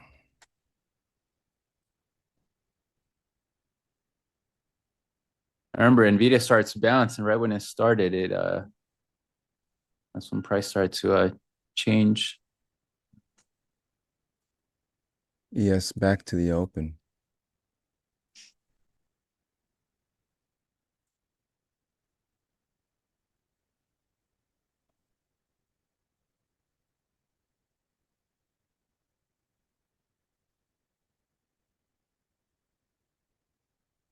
For 100 lots. Yes. Blue, and I finished that glass.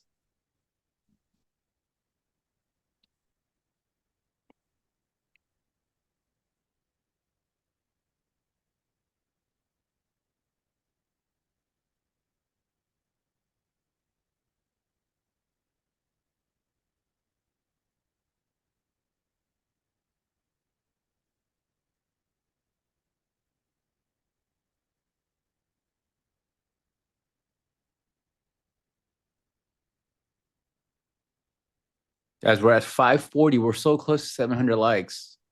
Wow, How there's about a big buyer popping up on tape. 100 lots. They filled them. I'm telling you, hourly Who reversal. is that? It's probably PAX.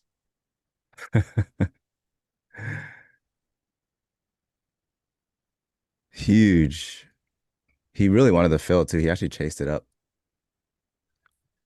Was not Here messing around with is it. the QQQ chart. This was an hourly bullish hammer, and at the bottom of this sort of downtrend. So you have to think that we're seeing a low, and then we're going to start a bounce into the hourly 9MA to seek a lower high. And then a little bit of internal structure to confirm that. You had a inside 30-minute candle that broke higher. So it's the 30 minutes confirming that.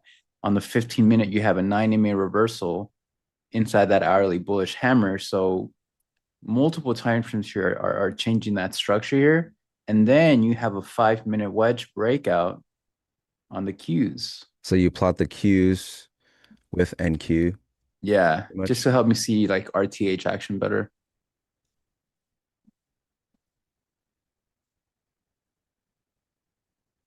So far everything's saying higher from the higher time frame to this lower time frame, but no pullback yet to confirm it. So we might just see a move higher into 200. And it's okay, right? You can miss trades.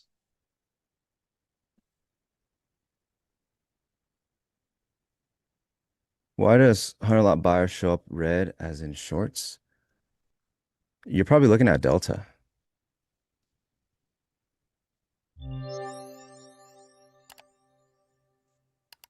You're probably looking at Delta. So what happens if a buyer shows up, right, and someone fills him? Someone crossed the tape to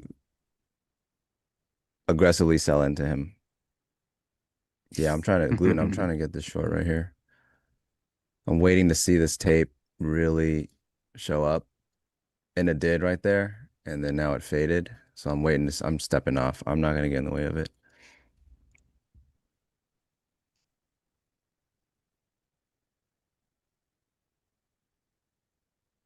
If they start filling in, so this is low volume, 140s to 160s. If they start trading and filling this in, there is no more short. So I'm waiting to see what they do. Do I still feel like we need to see new lows? I don't ever feel like we need to do anything. It's just an auction. I don't think that if it's like some would call it a poor low or whatever fancy name, the market doesn't need to address any of that. It just tends to. So let's just assume this is a poor low.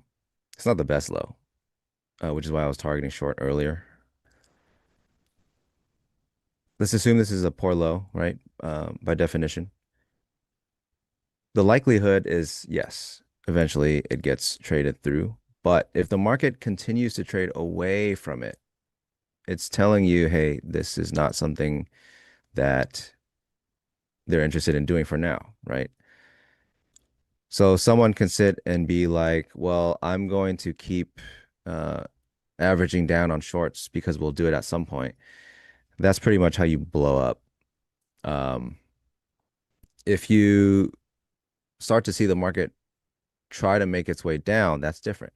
But that, like Chris would say, would change the structure of the market, right? So right now they made that, we'll say poor low, but they made a higher low out of that. And in this higher low, actually there was a lot of buying. So it's a real event, right? Because this isn't like, oh, price just willy-nilly went down, went back up. Someone really did step in. And that shows if buyers are willing to step in, it shows the market does not care about this low. Stop Hunter. Nice handle. 40 handle pump, called it live. So, I mean, you are among many live callers in the chat. I'm sure you know. You're Everyone's cool. calling everything live in chat. So here's that 200 target.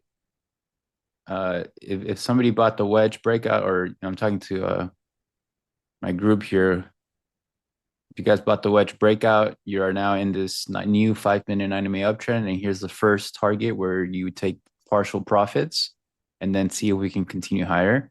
We now need acceptance at or above 200 to then go make new highs. But again, in the last, I think 30 minutes, all I've been talking about is this bullish hammer on the Qs, signaling that we were putting in a low. And so I was waiting for some acceptance at the wedge breakout, but we never got that. So no entry for me.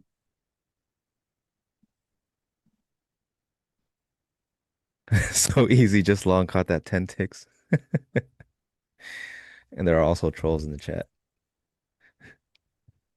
Live calls don't make money. Yeah, calling a market's easy. Trading it's very hard. I mean, as long as you stick to what you're supposed to do and don't do what you're not, you will definitely be okay.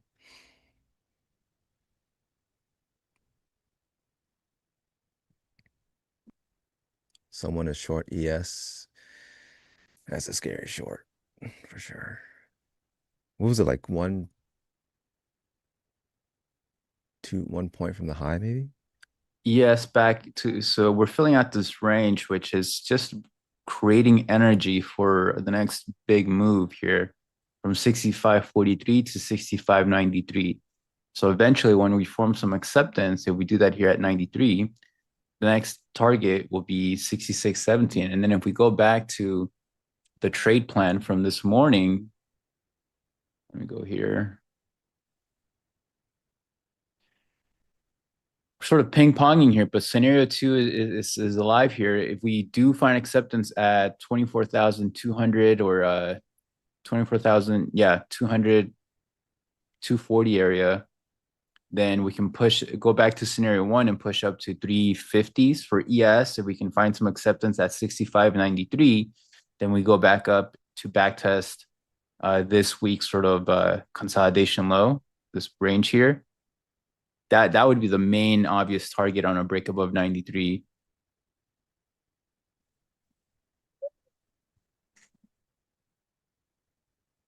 Andre. That's a funny comment.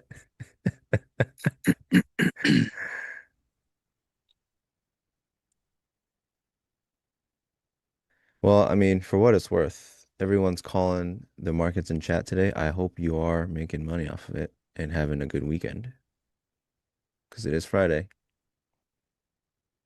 Yep.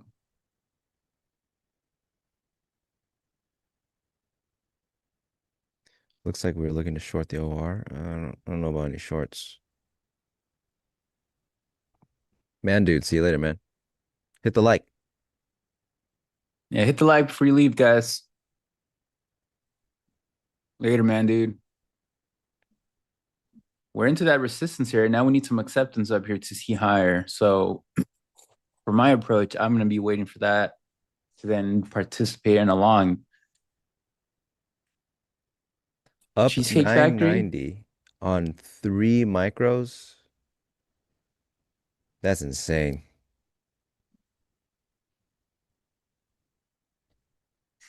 That's how you know the volatility's high.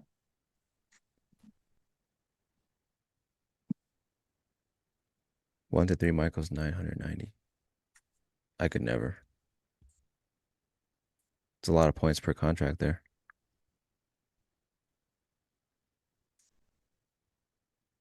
Hey, you know What what, did they guys? say? I like Cheesecake Factory, man. I used to when I used to eat sweets, oh gosh, I would eat those cheesecakes all the time. Dude, aren't they like 1,500 calories or something for one? That was a different life. I'm not really a sweets guy, so that spares me a lot of calories for sure. So that I got that going for me.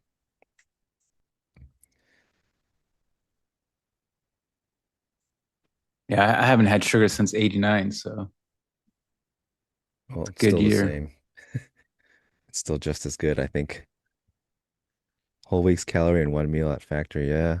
Yeah, everything there is like dense, very calorie dense. But I do like it, I ain't gonna lie.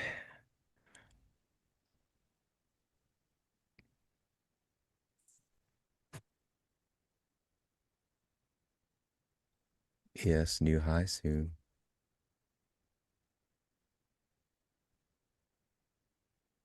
Yes, low is actually Beautiful really clean. continuation that we're seeing.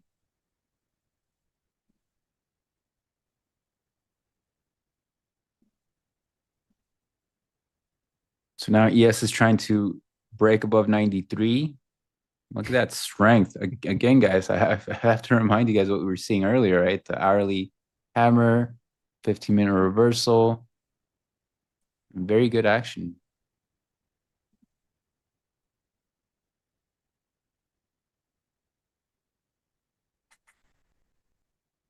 What's this? Yes, Sam, sugar is really bad for you.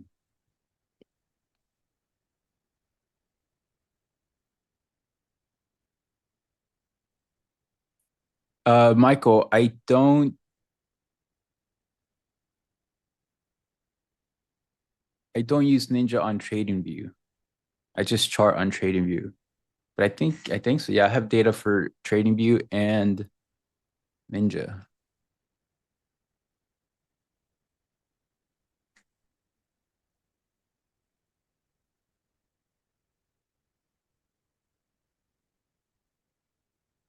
All right, so we can form some acceptance here above 93. Then I'll be looking for a long into 66.18.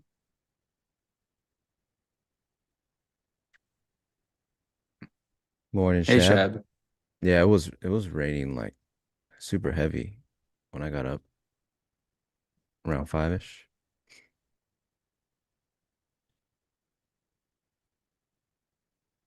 Used to waking up early now or not yet? A lot more so. I don't enjoy it, but it's a lot more manageable. Like after being gone in Asia, it kind of rewires things. So That helps a bit. I have to take naps now. It's something I haven't done like for years. I have to take naps. I'm just way too tired.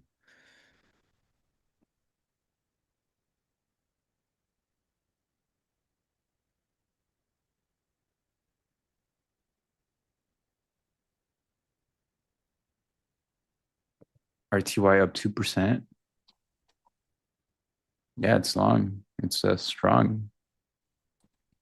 Oh, what's gold doing? Gold blessing. Oh, yeah. A lot of destruction on the equity side, though.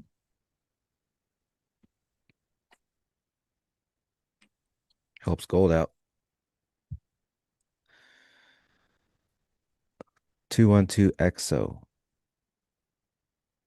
I think that's a great long, honestly, to hold through to even the 90s. That's what I was trying to do in the morning. Listen, Hunter, I hope you make all the money. I don't know what you want us to do with that information. Make all the Generational money. low, October 2022. That was the generational low, man.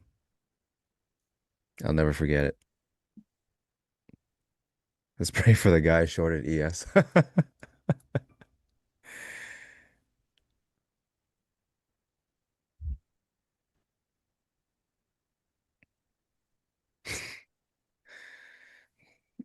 People 8C, BC, people BC. I've never seen this guy in chat before, but he's funny as hell. Zelina, what happened, my friend? You got caught up in this morning chop earlier?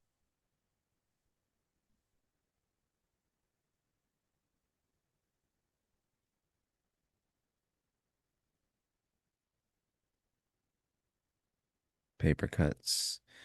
Yeah, Zolino, I've given back like 65% of my day's gains on paper cuts.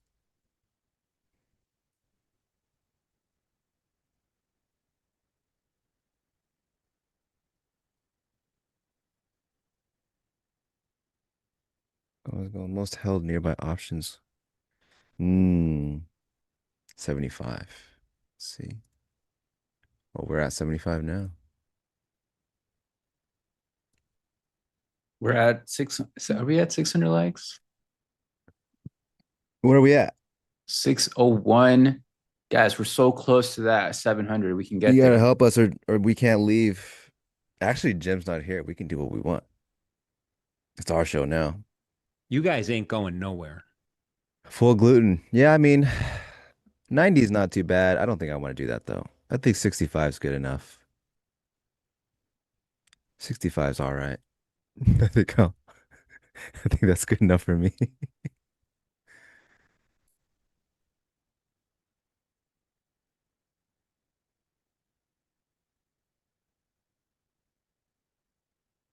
Too many paper cuts, Zelina? Sorry, my friend. It's got to slow down definitely on OPEX days.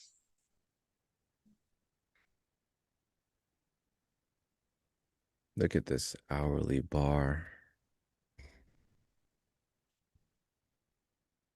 Glad you guys are killing it. Those of you who are making your points.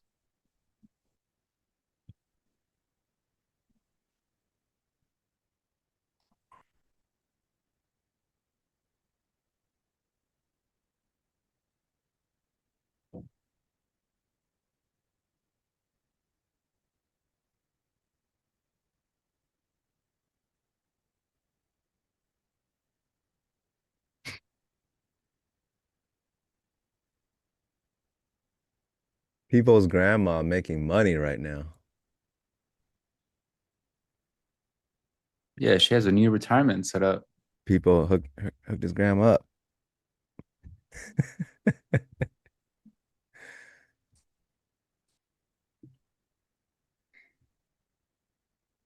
All right, so I'm just waiting here for some acceptance so we can form above 200, then I'll look for higher. Same for ES at 65.90s.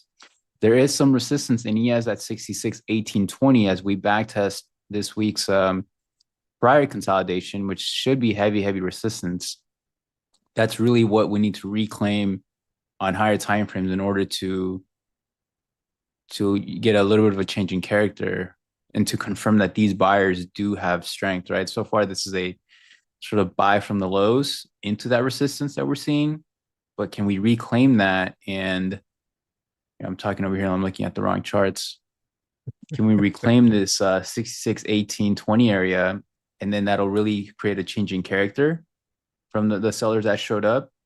For NQ, that would be the 500 spot. Can we reclaim that? And then now you sort of say, okay, maybe the daily structure is changing and buyers are starting to show up. But we can still test that and then see new lows next week. Although, we have with Thanksgiving, the volume's going to die down. Will be interesting to see what we get.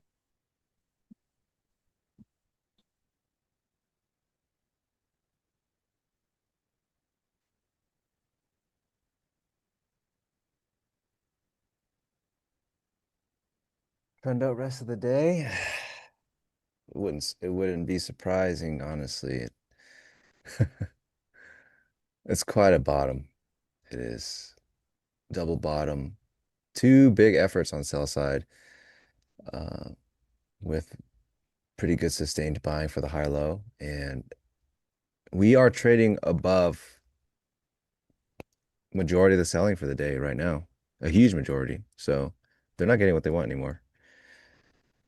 The market has made the choice that actually we would rather buy this range than sell it.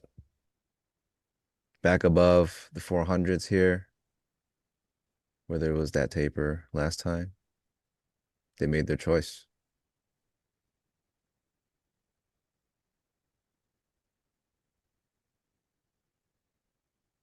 I feel like I got to do a video on acceptance just so you guys can have it, right? It keeps getting asked all the time. Acceptance is when you're, I feel like I've said it 4 times already today, but I'll do it again. And if somebody asks again, I'm going to have them go back to this time. I'll actually do a video on it, and then I'll have Ninja create like a pop-up. Yeah. So you guys can have that constantly to go to. But look at this prior range, okay? Well, let's go to the 1 minute here because that's a short I took earlier. We were ping-ponging close to support. We bounced, rejected, came back down, bounce, resistance, rejected. So that's a range, right? We're creating a range here. We're moving from one side of the range to another between support and resistance. Eventually, acceptance for how I view things is when we sort of get a change in character, meaning if at the highest of this resistance, we start to consolidate and create a higher low, then that's telling you that buyers are moving up from down here to here, and they're not letting price move back down. Same thing on the downside. If now we're attempting to bounce and reject and create a consolidation here, that's acceptance of support. Up here, it's acceptance of resistance. So that's a change in character. We're no longer ping-ponging back and forth. That's information telling you that in this example, on the short I took, sellers are moving down from here to here. And now you have a lower high. You have a way to manage trade risk on this, for me on this short. So then what I do is I like to take the break of this sort of consolidation, wedge, box. It forms a little bit of a different structure all the time, but right. So the short that I took was pretty much right here. Then I had my stop down there, and I captured this move. But that's what acceptance is. It's the inability to go back away from support resistance, like it's done in the prior 30 minutes, hour, depending on the hour, the time frame that you're looking at. But that's a change of character, and that's literally price telling you, hey, we're not producing the same pattern that we were. And I call that as acceptance. So for up here, can we form acceptance in an NQ and ES above resistance? Remember that prior zone that we were ping-ponging back at 200? Well, guess what? We're back at 200. Can we now consolidate and form acceptance up here versus just rejecting back down? Looks like we are. And as long as we can do that, we can see higher. And I may just have missed along here in talking Yep. about that. Yep. All right. Well, you guys owe me some points. So They were here's the wedge selling the structure. hell out of that, and they just got cooked.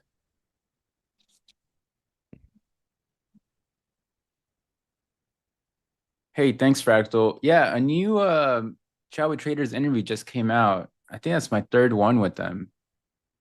But this latest one was like was a yeah, that'd be great, Omid. If they can clip this lesson that I just did and share that on as a YouTube clip, that'd be great. What acceptance is from a price perspective.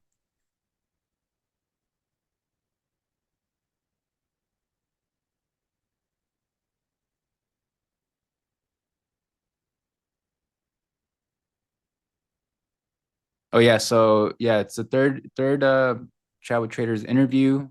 I would say this one was more of a conversation. The last one was a month before. No, we recorded it a month. Well, I didn't know I was going to getting a transplant, but we recorded it when I was really dealing with kidney failure, and my kidney function was like 15%. And then I ended up going through the transplant. They called me up on a Saturday night. I did it, and then like a few weeks later, a month after, the interview came out. But in the conversation I had in that interview, I was talking about how my kidney function was really bad, and hopefully I would get a transplant soon. I didn't know it would happen. But this latest interview was sort of like an update on that and some market stuff. You're famous. No, I'm not in the gold long. I was in a gold long earlier in the day. I think like down, yeah, I was down here. But hey, dang, that's a nice one. It's basically this was what I wanted. Um, Come back, hold it, and then go up to the 90s. But they only got to the 70s in the morning, which can't complain.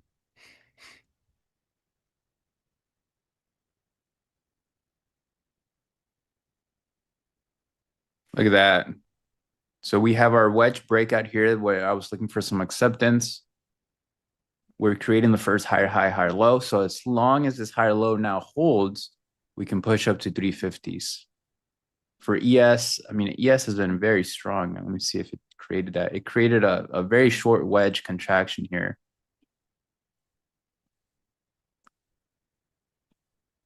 But, Gold is this ripping. is your There's the setup here. 90s. Yep. Gold is moving. Anyone that got long gold on this pullback Wow. right at this spot, dude, well played.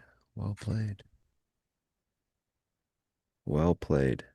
And look, guys, all gold was, let me go to it.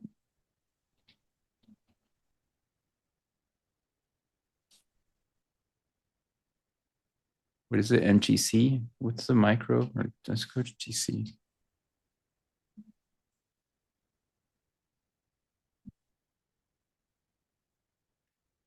All gold was a breakout from this wedge. That's why my directional setup are wedges. You just have to wait for those wedges to form and then participate. But look at that.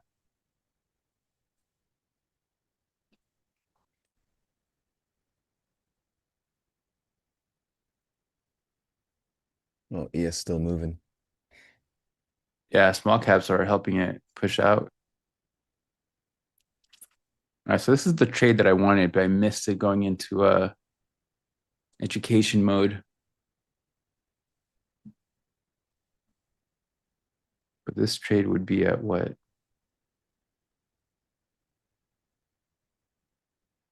1 hour here. Where are my charts? Where are my zones?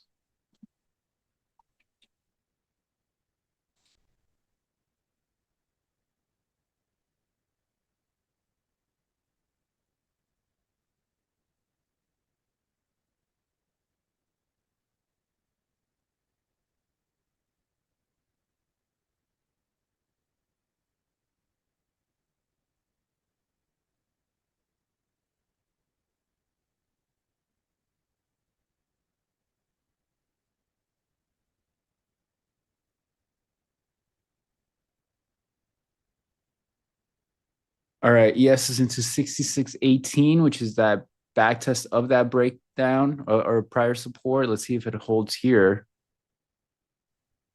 That was a good long though, so maybe some of you guys are in it from this breakout, but very, very good long.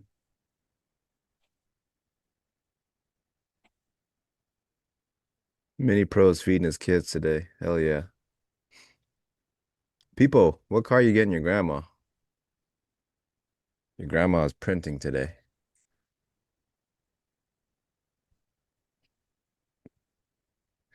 Yesterday's high.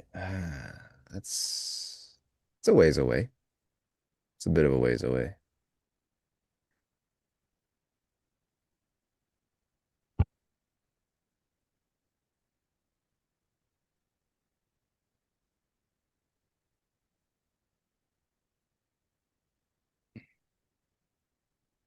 $1,500 with 3 micros. That is insane.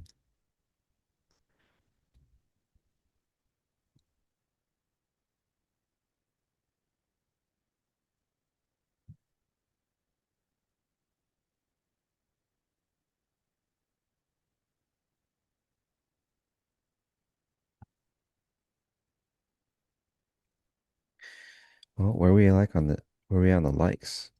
Guys, are you liking the stream? Yeah, what are we at? 6:30. Look, guys, we have 5 6:30? minutes left here with you guys. Let's get it up to 700 if we can. Like it, subscribe it, share it with your grandma. You're sharing all of the trades. Yeah, your grandma's making money. Come on. Yeah, if your grandma's making money, then Mini Pro's kids are eating today. It's a good day.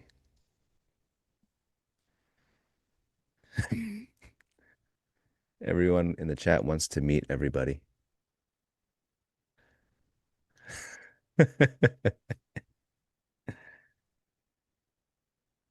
Everyone wants to meet people's grandma. what is this trade at now? So this long idea is now at 2R. New high NQ finally. Well, ES has done that 20 minutes ago, 30. What an hourly candle.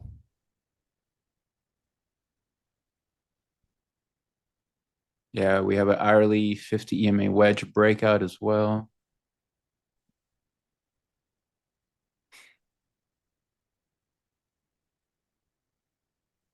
Leo, we are down bad on the likes, man.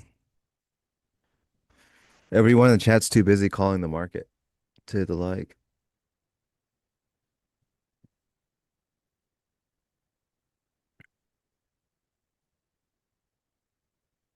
Let's see gold. Let's see gold.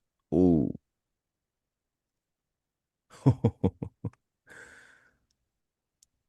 And gold is lifting.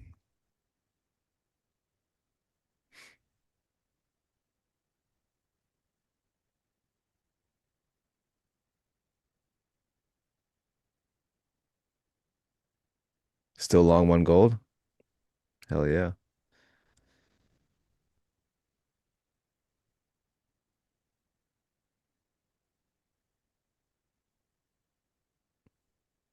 No, can I meet you is not trolling packs. Well, depends why you're doing it. Yeah, but it's like it's a meme now because the great Bill Ackman said that that's how he approaches women. He just says, may I meet you?"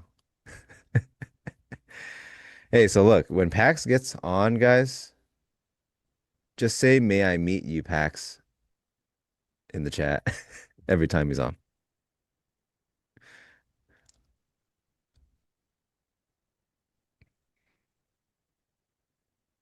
And what a good reversal here. Strong too. What are you looking at? Just both ES and NQ. Oh, yeah, ES definitely led the way. It's been stronger than NQ all day, I feel. NQ gave back a lot of its overnight range. Man, ES I gave a bit missed less. that wedge here. Parabolic right now.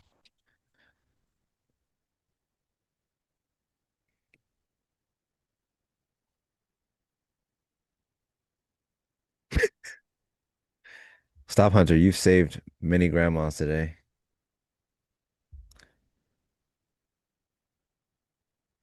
Yeah, when Pax comes on, guys, just say, Pax, may I meet you? And nobody tell him why. Just after a while, he'll just be like, why is it that every time I get on, they say these things.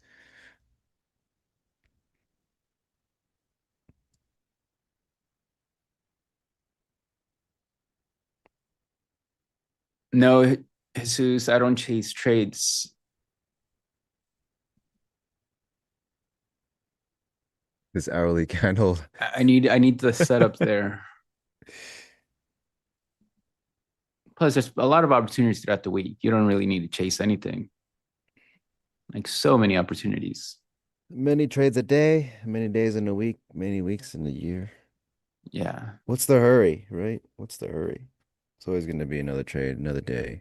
Oh, Louise, great job. She says, or he says, he says, I took that long and thank you for explaining acceptance. I'm glad. Look, I'm okay missing the trade now.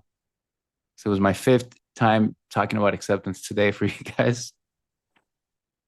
But Well, as you long guys as you want guys it, made you your can shoot him a points tip. from it, yeah, we're like I at least like the stream for that. We're so close. We're at 30 away from well our time is coming up, so I guess we won't hit it.